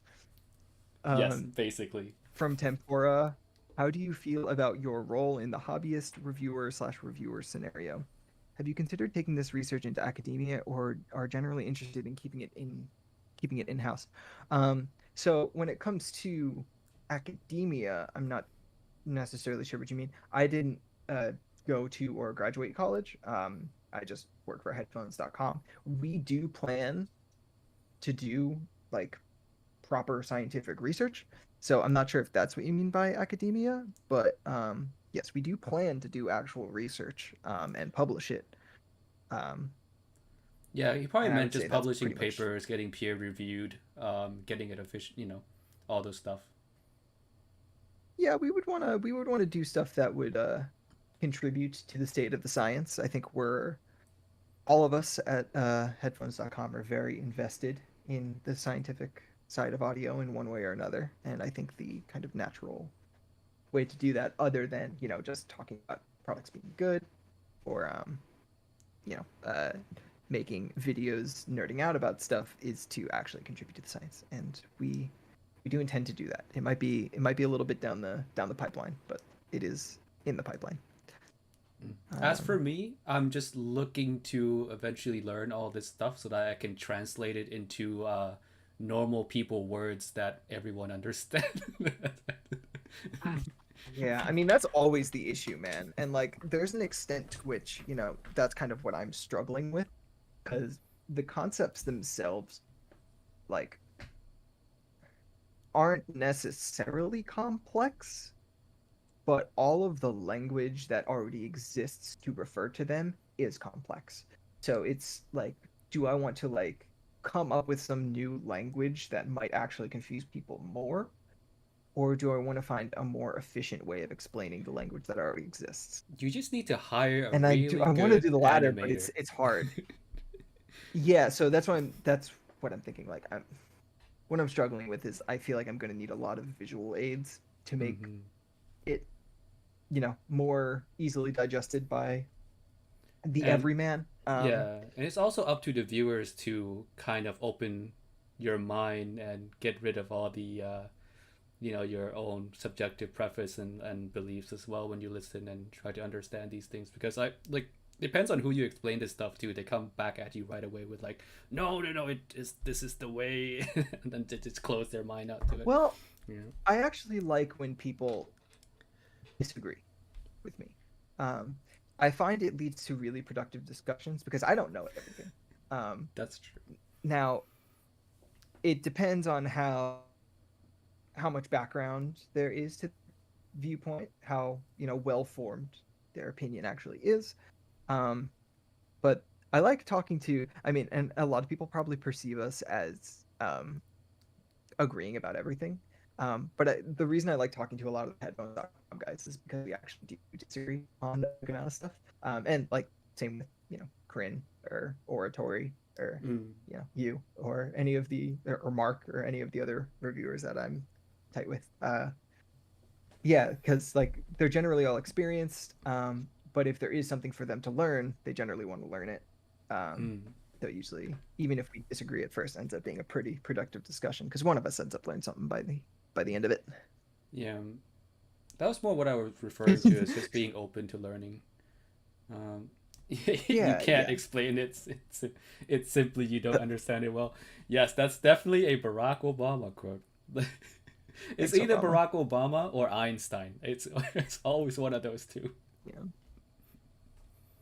Resolve said, I think the biggest issue is like people treat graphs as invariant indications of quote unquote the truth about a product in all conditions, when in reality it's just from one perspective. Yeah, like I feel like and this is something I briefly touched on when we were in the beginning when we were talking about the graphs, but yeah, the measurement is only of the IEM in one condition in one ear that is not your own. So like Mm-hmm. any source of variance between your ear and the ear being tested and where or how the IEM might be behaving in that circumstance could point or could lead to a variation between your experience and the graph, such that the more you learn about the in situ or in situ meaning the IEM in the actual circumstance of you listening to it, um, the more you learn about in situ responses variation from the graph, the more you realize how many grains of salt you need to take the graph with. Um, Mm-hmm. we're at the stage where for me it's more like a bag. It's more like a hefty bag of salt that I'm like struggling to carry with two hands. Doesn't mean the graphs aren't useful, Mm. because they are. When you understand the reference condition of the hearing Mm. simulator in question and how they're typically placed. Yes. Resolve with the spicy take. Upper treble isn't bad. Uh, it's time to cancel my friend Andrew because he's wrong. Hey, I agree with Andrew. It's not bad. I know you agree with Andrew. Uh, Dandy asked, just now you talked about length of ear canal and stuff. May I know if meeting with an audiologist is a must? Apologies for being a dumb question. That's not a dumb question at all. And if anything, I think word, my own word salad might have been a little oversimplifying there when I was explaining that. So I'll take the opportunity to clarify. When I'm saying the length of your canal, I'm not necessarily talking about the length of your canal. I'm talking about the difference in length between the air volume between your eardrum and the IEM when you're wearing it versus the air volume length of the IEM in the measurement fixture's eardrum. So those two volumes won't always be the same length. In fact, they'll pretty much never be the same length. So that's a very big source of potential deviation between your experience and the graph. And that affects basically everything over 4K or so. Um, so proceed with caution in that area. And I don't think you need an audiologist to test that. What you can do is just like put the IEM in your ear. There will be a peak on most IEMs. There will be a barely noticeable peak somewhere between 6 to 9 kilohertz, let's say. and that peak will usually be the product of the length of that resonance. And you can see it on Crin's 711 measurements. They're usually around 8K. On most squig length measurements, they're around 8K. On mine, they vary a little bit more, just because I'm placing it in a ear simulate, like an outer ear simulator, to more accurately simulate the ergonomics. But yeah, you'll find where that is, find where it is relative to the graph, and then that'll kind of tell you whether that air volume is longer or shorter. If the peak is in a lower frequency than the graph, it's a shorter air volume. If it's a higher frequency than the graph, then it's a shorter air volume. Here's a good question. So let's say, for example, this is my question. Let's say, for example, right, two people have, like, they did the sweep and everything, and they found out that they have the same, their peak is in the same area for the same exact unit of the IEM, same unit. Mm-hmm. They found that their peaks is exactly the same area. Would that then mean that on other IEMs it would be the same also? Like, let's say me and you have the same, like, we tested one IEM and our peaks at the same spot. If we then test a second IEM, would our peaks still be at the same spot? No. And that's mostly down to how ergonomics are going to vary between IEMs. So, like, if we take a very hypothetical, purposely kind of obtuse example of, like, the edemotic IEMs, that's really just a case of, like, how deeply you can comfortably insert something, right? And, like, to a lesser extent, it's still true of other IEMs that's going to vary for every IEM. And it's going to be dependent on not just your canal, but your kind of concha bowl and your pinna is going to affect how deeply you can insert something. So it's not always a given that even if you can get one IEM to the same place in two people, that another IEM will get to the same place with the same two people. Like, would it be more if you guys could get an edemotic to the same place. What's up? Would it be correct to say they'll be at least similar to each other? I'm not even sure. So, like, if we take the example of the edemotics and you can get them both to a length mode of like 9 kilohertz or something like that, you have those in the same spot. But if you both do a Z1R, that has to contend with your outer ear a lot more. Yeah, so I guess it's really, really... And your outer ears are going to be different. So, like, it's not necessarily a given that... That's true. You'll get the same length on that IEM too. Now, that was a very dramatic example just to illustrate, like, how different it could potentially be. But I think there's truth to it that can be extrapolated to other, perhaps less drastically different circumstances. Grin says the real TLDR is that speakers endgame. Speakers are endgame. Yes. If you can listen to them in your house without disturbing others and can get at least 4 subwoofers. And if you don't live in Japan with thin walls and everyone can hear your speakers. Yeah. That's nice. Oh, I do want speakers though. Ooh, I like this take. True wireless, I assume IEMs, and suffering is endgame. Oh, yeah. Based. That's a great take. We have a bit of a battle going on. Crin says IEM headphones are objectively worse to resolved. Oh, I wish we can have everyone live stream. just tackle. Yeah, I mean, I would love to do that sometime. Like a big live stream with all the reviewers just arguing with each other. That'd be amazing. Yes. Actually, Mark has a really good point. My personal resonance point can change not just from one IEM to another, but even with tip changes on the same IEM. Yes. Yeah. Good take. That is very correct. And that's why we should measure IEMs using an outer ear simulator, like that one. Because when you just have a cylindrical metal opening, you're not going to be able to like model how those tips would differently interact accurately to how it would behave differently in a human. Like if you look on my graph tool, which I don't think is up, but you don't have to pull it up to me. If you just look at any of the tip differences that I've measured on my graph tool for IEMs, you can see that like the same IEM will have a different resonance point based on which tip I'm using. So like there are some tips that are just flat out longer and stiffer. A really popular one is the career brass tips that were hyped for a while last year. Yeah. And like the Asla Sedna, like just the standard Sedna ear fits are another example where they're really long and they have stiff core. The Divinus Velvet is actually another one where it's a little bit longer than other IEMs, but it also has a very stiff core, so it really maintains that length.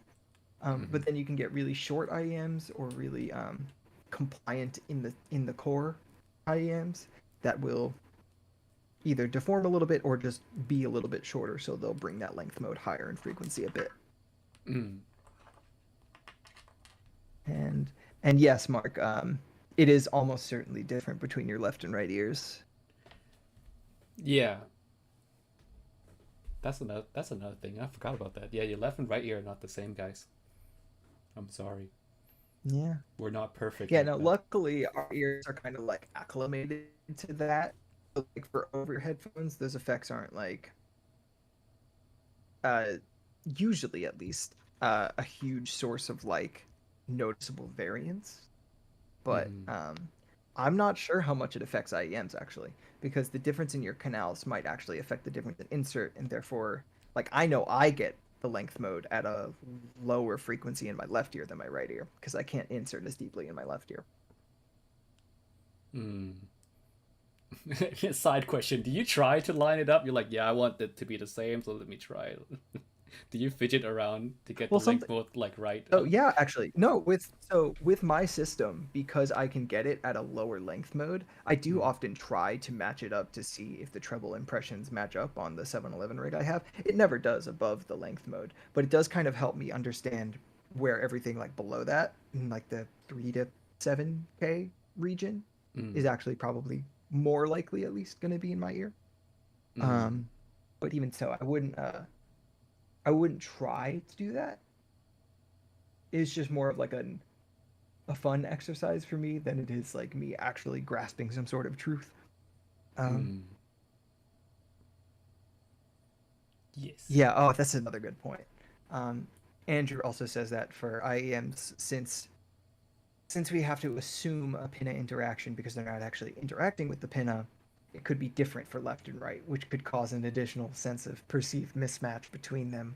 I hadn't thought of that, but that's a Mm-hmm. good point. Um, Mathe asks, does not having a length mode resonance peak on a certain IEM indicate that the IEM has a dip in that region inside your own canal? Um, it doesn't necessarily have to be a dip. The damping factor of your eardrum or canal could be such that it is just damping or widening the Q of that peak enough that it wouldn't be perceptible. Um, but IEMs do have dips in their response that are not due to length, and peaks in their response that are not due to length. So it's possible that if you're not sensing any sort of length mode between 6 to 9 kilohertz, that the IEM's length mode or the length mode between the IEM and the eardrum is in a place where the IEM is naturally dipped. Yes. Hope that answers your question. Mm. Or you're using I'm not foam convinced. tips. Foam tips are cursed. Oh, So that's a like spicy take foam for some tips are, people who like foam tips. so I mean there are benefits to them. Like you can get a more, I mean ostensibly you can get a more consistent seal. Um, I feel like the difference between each seating you would get, like between sessions listening, would be more dramatic on foam tips because they deform over time. Um, and to that point, they also get gross. Um, Personally, I don't like putting gross things in my ears. I don't know about you. Uh, not a Yes. fan. Um, and because of that, they're just also like disposable. Like you can't really like clean them. So it's not like silicone tips where you can clean them very well, um, and they'll just last forever. And Um, also, if Foam tips you are live always with someone, you can't use foam tips because, like, the time it takes for you to get it seated right, and then you're listening to music, they call your name, you're like, what? And you're like, and you have to reseat it over That's a again. good No, point. like, it's I just no. hadn't even thought about that, but Mm-hmm. yeah, that's Mm-hmm. a really good point actually. Hold on, I actually want to address something Andrew's talking about. It's not really relevant to IEMs though. I'm not convinced generic HRTF makes sense for over ear since its applicability will depend on the headphone's acoustic Z. So my contention is Let's that explain. Can you H explain? Can you translate that so that some people can know sure. what's being discussed here? So what Resolve is talking about there is he's not convinced a generic HRTF, like the one from the standard, the one that JM1 is based on, where it's a very smooth approximation of a human HRTF. He's not convinced that makes sense for over-ear headphones because that HRTF's applicability will depend on the impedance interaction or the specific interaction between the headphone and the ear of the listener. Mm. And then he goes on to say you can have situations where with any open headback with any open back headphones where the response trends more around anatomical effects than HPTF effects. Anatomical effects being, the I assume from the way he's phrased this, the way that your ear would respond in a diffuse field or a reference sound field versus the HPTF effects, which are the specific, much closer, higher impedance interaction between your ear and the headphone on your head. My take on that is that the HPTF effects might swamp HRTF effects in most cases, but we need data. That is pure conjecture. I have no backing for that. But I think HPTF effects might matter more, and I think the fact that we've not really characterized how the eardrum is differing in humans in any of these circumstances is a problem. More measuring. Sorry. Oh, I'm just going agreeing with them needing more data. So I said more measuring needed. Yes, please. Tempora asks, is there any sense to researching bass shelves and their shape or feel, as if due to critical band bass responses get generally averaged at your ear, giving you would have overall loudness? Okay, hold on, you lost me halfway through there. Is there any sense of reasoning bass shelves and their shape or feel, as if due to critical band bass response get generally average at your ear, giving you would have overall loudness? So I think, and I could be totally wrong. I think he's just asking, like, should we be looking more into the types of bass shelves that are implemented instead of all of us just kind of assuming Harmon's 105 hertz bass shelf location, at least, and Q of the shelf, I guess, is correct.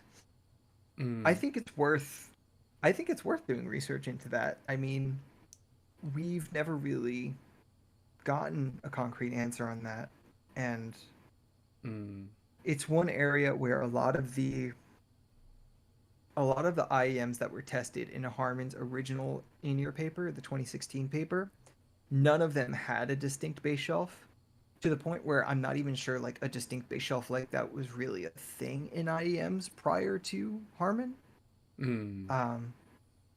Someone can correct me on that if I'm wrong. I wasn't really paying attention to IEMs past Eddiemotic before 2016. Probably have to look at Crin's very old data, old squigs and figure that out. Crin probably has the only database that we can grab samples from. Yeah, he's the only one who's been doing it long enough, probably. But yeah, because of that, like, one could potentially say, and I wouldn't agree with this, but they could potentially say that because Harmon's 2016 target was preferred to all of the other IEMs in that study, it could be concluded that a distinct shelf is more preferable than a more kind of like gentle, gradual rise. However, I would say that Harmon did eventually change the shape of that 2016 shelf to be a little bit less contrasty and a little bit more smooth. So a little bit less of a bulb at like a 80 hertz, 60 hertz, something like that. So maybe they even thought less of a dramatic Q on the bass shelf was a good idea. They didn't change the frequency, I mean, I but think they changed the whole thing to be smoother, right? Like in general, they did. Yeah. every So part of the graph. yes. Yeah. Um. Yeah. At least in like the bass and mids. Mm. But yeah, I don't know. I think it's definitely an area worth testing. I'm just not sure how you would be able to test the preference for that base shelf separately from all of the other areas of the frequency response. Like, and that's kind of the issue with honestly our analysis of frequency response overall as a hobby space is that um, the areas of the FR are way more interconnected than I think our analysis would imply. Like, I think we often refer to areas when we really are talking about instruments, and I think bass is one area where that's like really prevalent. Like I think people talk about an IEM having good bass, when in actuality something about the mid range or treble is what's responsible for the bass being good. Um, and I think a good Yes. example of that is actually the IER Z1R. Yeah, it's because of the dip in that the upper mids that cause the bass to becomes way more prominent than your other sets. But yeah, that's actually one of the It thing makes it that I was that I think we talked about is that that's how people analyze graph wrong usually is that they analyze one section as opposed to like as a whole. yeah, Yeah. yeah. And Like if you want to see how a bass instrument responds, you're not looking at just like under 300 hertz. You're looking at everything up to like 5K. yeah, I'd say so. Mhm. Night, Josh. And I think that is kind of hard to test. I don't personally I don't see a way to really test that because if you change just if you lock the position of like the mid range, it depends on what you lock it to. It's gonna change your perception of whatever base shelf you have applied to. Yeah. HD6XX says the IEM research found 122 hertz rather than 105 hertz was preferred. Interestingly, I mean, no, they found a whole bunch of frequencies were preferred. 122 might be close to where like the most common, like the mode result would have been. But I mean, the IE curves we got were averaged, so it was an average of a whole bunch of base preferences. Oratory has a graphic somewhere that speaks to that variation. In the IEMs are objectively worse than headphones video, we also showed a graphic that showed the variation in preference between IEMs and headphones. And I actually think the variation field for IEMs was quite a bit bigger. So that's worth acknowledging.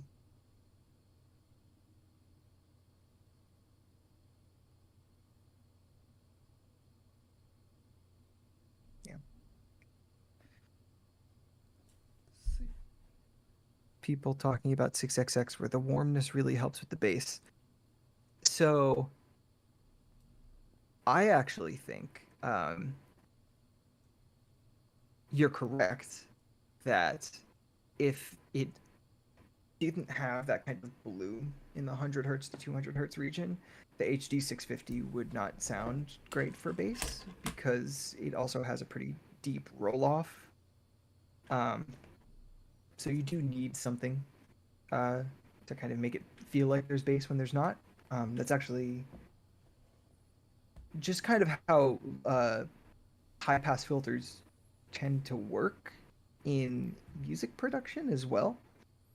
Like a lot of the time when we use a fairly steep bass cut filter, we'll often make it a resonant filter, so it's not just like a gentle roll off like that. It actually has a peak right at the corner frequency, so it boosts the bass right before it tapers off. So it makes it feel like you're not losing as much bass, even though you're technically losing the same amount.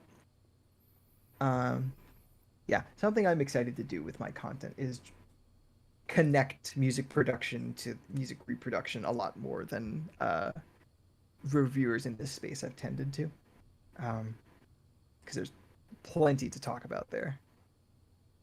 Also, oh my god, I just looked at the server and a lot of people joined. Oh yeah. All right, That's I'll good. deal with that one. That's So, good. have fun sorting them Yeah. out. Yeah, Hey, right. everyone in my community are good people. I can vouch. Well, 99%. I mean, I'm technically in your community, so that's at See, least one hole I can poke. all right. Let's Let's see. go There's for a lot of like long messages one in or chat. one or two more questions and then sign off because it's almost two. Like wife needs to sleep. Understandable. All right, let's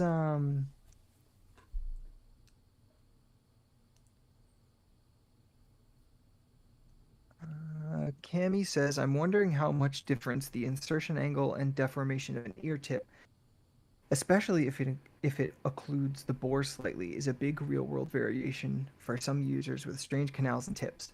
So anecdotally, I have found that to be a source of variation, and that's why spring tips are bad.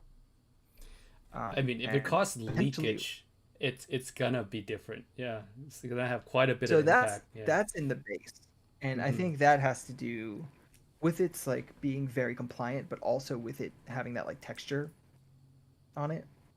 I think the texture like literally just engenders a seal no matter what you do. But I also found the treble to vary significantly seating to seating, um, and it's all based on the fact that like the IM would kind of like the tip would kind of like fold in certain spots in certain ways that yeah, I was doing it in the ear simulator, like the outer ear simulator. So I figure that would kind of happen sometimes in an actual human too. And the variations weren't small. Like it was like the a potential difference of like 2 decibels at like 4K. It was a lot. So So would you say like a stronger um, core ear tip would be better overall than like a softer I core? would say so. Like if I were releasing an IEM, the tip that I would want to use outside of comfort or anything like that would be the Let's Shore tip. The thing Which is stiff as hell. It is like probably the stiffest tip I've ever encountered. Like a clear matte core umbrella with a black, very stiff core. you have to send It me that later. has I don't remember that yeah, ear it tip. has. I mean, if you have like an S12 sitting around, I think it comes on an S12 or S15. Um,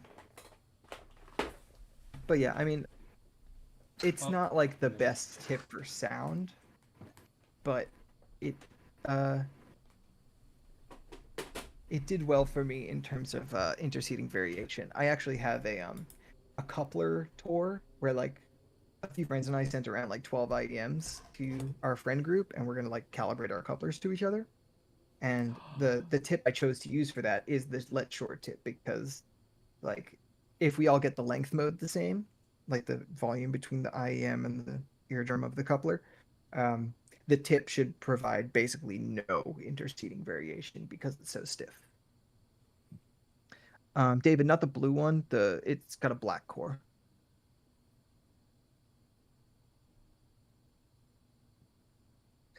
Tempora has a good question, and I think we could end it there so you can get some sleep. Um, would you be interested in creating a research analysis software platform integrated into the Squig ecosystem to collect preferences a la Harmon? What do you feel the problems would be outside of that? It got cut off, but I assume you meant outside of something.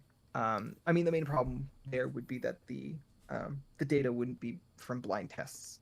Um, so, like, as much as I personally believe that a person can have a preference regardless of a blind test, uh, when it comes to actually like publishing data, you really want the data to be blind tested, um, just because there are so many sources of bias that can mar the data.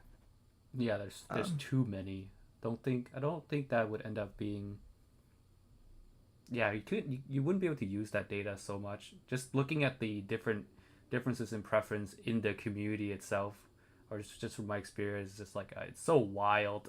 Like there's not. yeah, and just looking at like how targets kind of change. Like, we had nothing, then we had IEF 2020, and now we have Mhm. IEF 2023 and JM1 and all that stuff. Yeah, and people don't And know what they haven't heard. So that's why in blind tests you can like Yeah, we that's can exactly set what I'm yeah trying we to can say. set up like each different targets to try that we specifically want to test. But if we open for just a preference collection, it's too wide. Mhm. We'll get data from people who only tried one IEM all their life, and we also get data from people who have tried 100 IEMs. Of course, it's going to be very well. That's just one of the factors that can make it Mm. just unusable. Yeah, and like so that kind of experiential divide um, does kind of speak to why Harmon would have tested for trained listeners versus untrained listeners. Mm. Um, Now there are plenty of other things that Harmon didn't test for. They didn't test in situ response, so they didn't Mm. know, for example, how long the air volume between their listener's canal and the IEM were. And they didn't know how the IEM was actually responding in the ear of the listener. They just kind of put it in a coupler, called it a day. Um, but the problem with separating trained and untrained listeners is that I'm not even sure that like, and this might be controversial, I'm not even sure that untrained listener data is useful in the first place. Um, Not because untrained listeners' preferences don't matter, but more so because they tend to be inconsistent between tests. So Sean Olive and Floyd Toole, basically, as far as I'm aware, were the first people to like include trained and untrained listeners in their testing. And the reason they did was actually a cost saving measure. They found they had to do a lot more tests with untrained listeners to get the same result as fewer tests with the trained listeners. Um, so it was just harder to kind of wade through the noise of data given by untrained listeners, whereas with trained listeners, you can spend less money and do less tests. I think Andrew Um, said it, put it nicely. Untrained equals random number generator. I, okay, but like literally, and like it's not a fault. It's not a fault with their skill or anything. mm. It just has to do with them knowing what they like as much, or them actually knowing what their sense of spectral neutrality Mm. is individual to themselves, and being able to identify problems as they see it. Like, I'm not sure an untrained listener would be able to discern a 400 hertz dip as well as a trained listener would, For me, or how that dip would negatively or positively affect preference. yeah. For me, I feel like those kind of tests can only really tell like one thing, if anything, is that like which target is the more preferred one, and that's kind of like the extent of what that research will answer. It doesn't answer So, like I guess like a wide like preference as a whole, and as all humans like an average preference for a human. I think it's just like this versus this. I yeah. think that's the So I most actually accurately it can like that answer. Sean's pilot study that he announced at CanJam was basically that. Like it was Mm. just A being versus like, or not even A being, but like just testing which target was more preferred versus another. If anything, what I would want is actual being between targets, and like you have this target and this target. You can click a button to hear each one, and then you just choose which one you prefer. They Mm. did that in MDAX, which none of us really talk about because it's not really relevant to the systems we use, and it needs, in my opinion, to be audited for relevance to our use cases anyway. Um, but putting that aside, uh, Mark asked a good question. What is a what is trained it? listener anyway? Oh, in this case, it just refers to someone passing the peaks and dips Harmon how to listen test, which basically gives you a test song, and it will either dip or peak the song in one area um, with a 6 dB peak or dip, and you listen to the uneq'd song, and then you listen to the EQ'd song, and then you basically choose which EQ point they added a 6 dB boost at one of, let's say, 8 frequencies. Um, I actually really like that as a test. I feel like it's a very simple way to test how someone can like discern between areas of the frequency response and what they're responsible for. I think it could be improved, of course, I wonder And I don't if you necessarily switch the think songs and do the same test but with a different song, would they still be able to get it correctly? Or is it because they're more used to that particular song? so. That's kind of maybe not controlled for, but the songs they use are not like popular songs, so they wouldn't really be songs you're familiar with. They did actually test which songs or what program material, I'll say, because not all of it is music. What program material um, best allows for discernment of changes in the spectrum? So like EQ points boosted, or resonances, or anything like that. And they found that actually the most consistently good discernibility of resonances came from pink noise, which isn't even music, but it does very well mimic the overall spectral tilt of music, and it is like all frequencies playing at the same time. So it is like there's never a chance where like an EQ change isn't going to have anything in that area to affect. Mm. You know what I mean? Like if a track has a bass solo or something, and then the question is like, is there a 20 kilohertz peak or dip here? Like, how are Yeah, you going to know? Because there's no that's true. content there. So pink noise has all of the content, but also has a tilt, and it has a tilt that's similar to music, and it also is at a higher RMS level than music because it is like purely continuous signal. Mm. So it is there's no like dynamic variation. Um, Mm. so it's a very steady state, easy to kind of identify a resonance signal. Cool.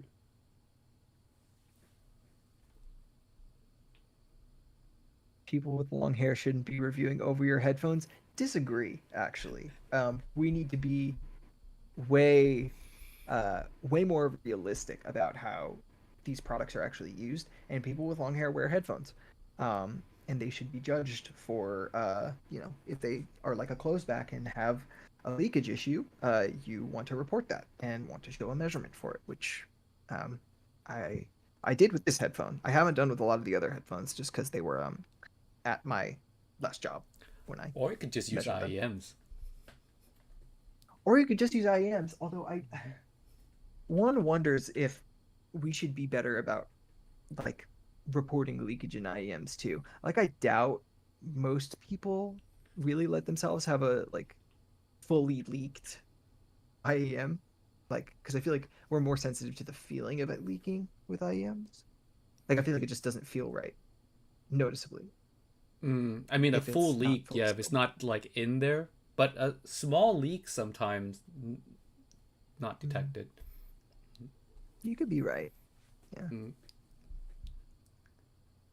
Okay. Wait. Do you wanna go to sleep? I'm totally fine to let you go to sleep if you wanna. Sure. Let's read, see if there's any other super interesting things. Let's see.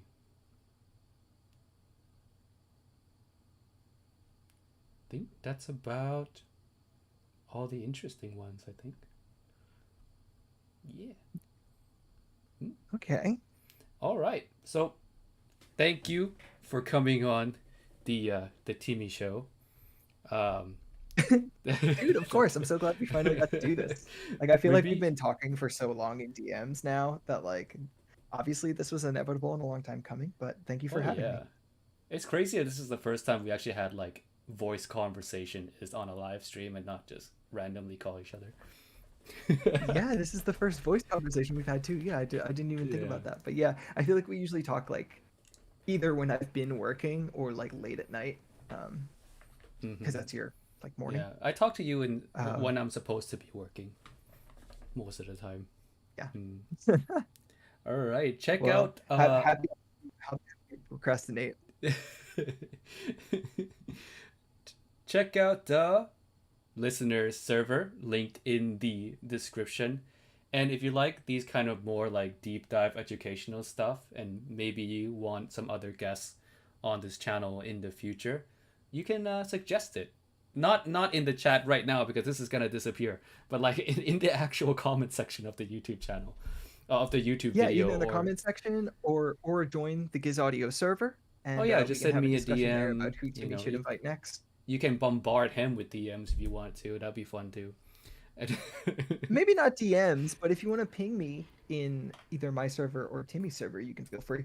Yeah, yes, that would be nice. Like, 'cause I like this. This is a lot of fun to. I actually learn a lot of stuff as well, and I'm sure everyone here too. And we're all excited for your new YouTube channel. Do you have a link? Have you made the channel yet? The channel exists. It doesn't have a vanity link yet. Don't worry. It'll get posted when it gets posted. All right, cool. Well, It'll we'll be soon. stay tuned for that. Thank you guys for coming. Sean Olive. Like, did you think I have that much clout to bring Sean Olive on? Besides, anyways, okay, I'm gonna go. Later, guys. All right, later, Timmy. Have a good night.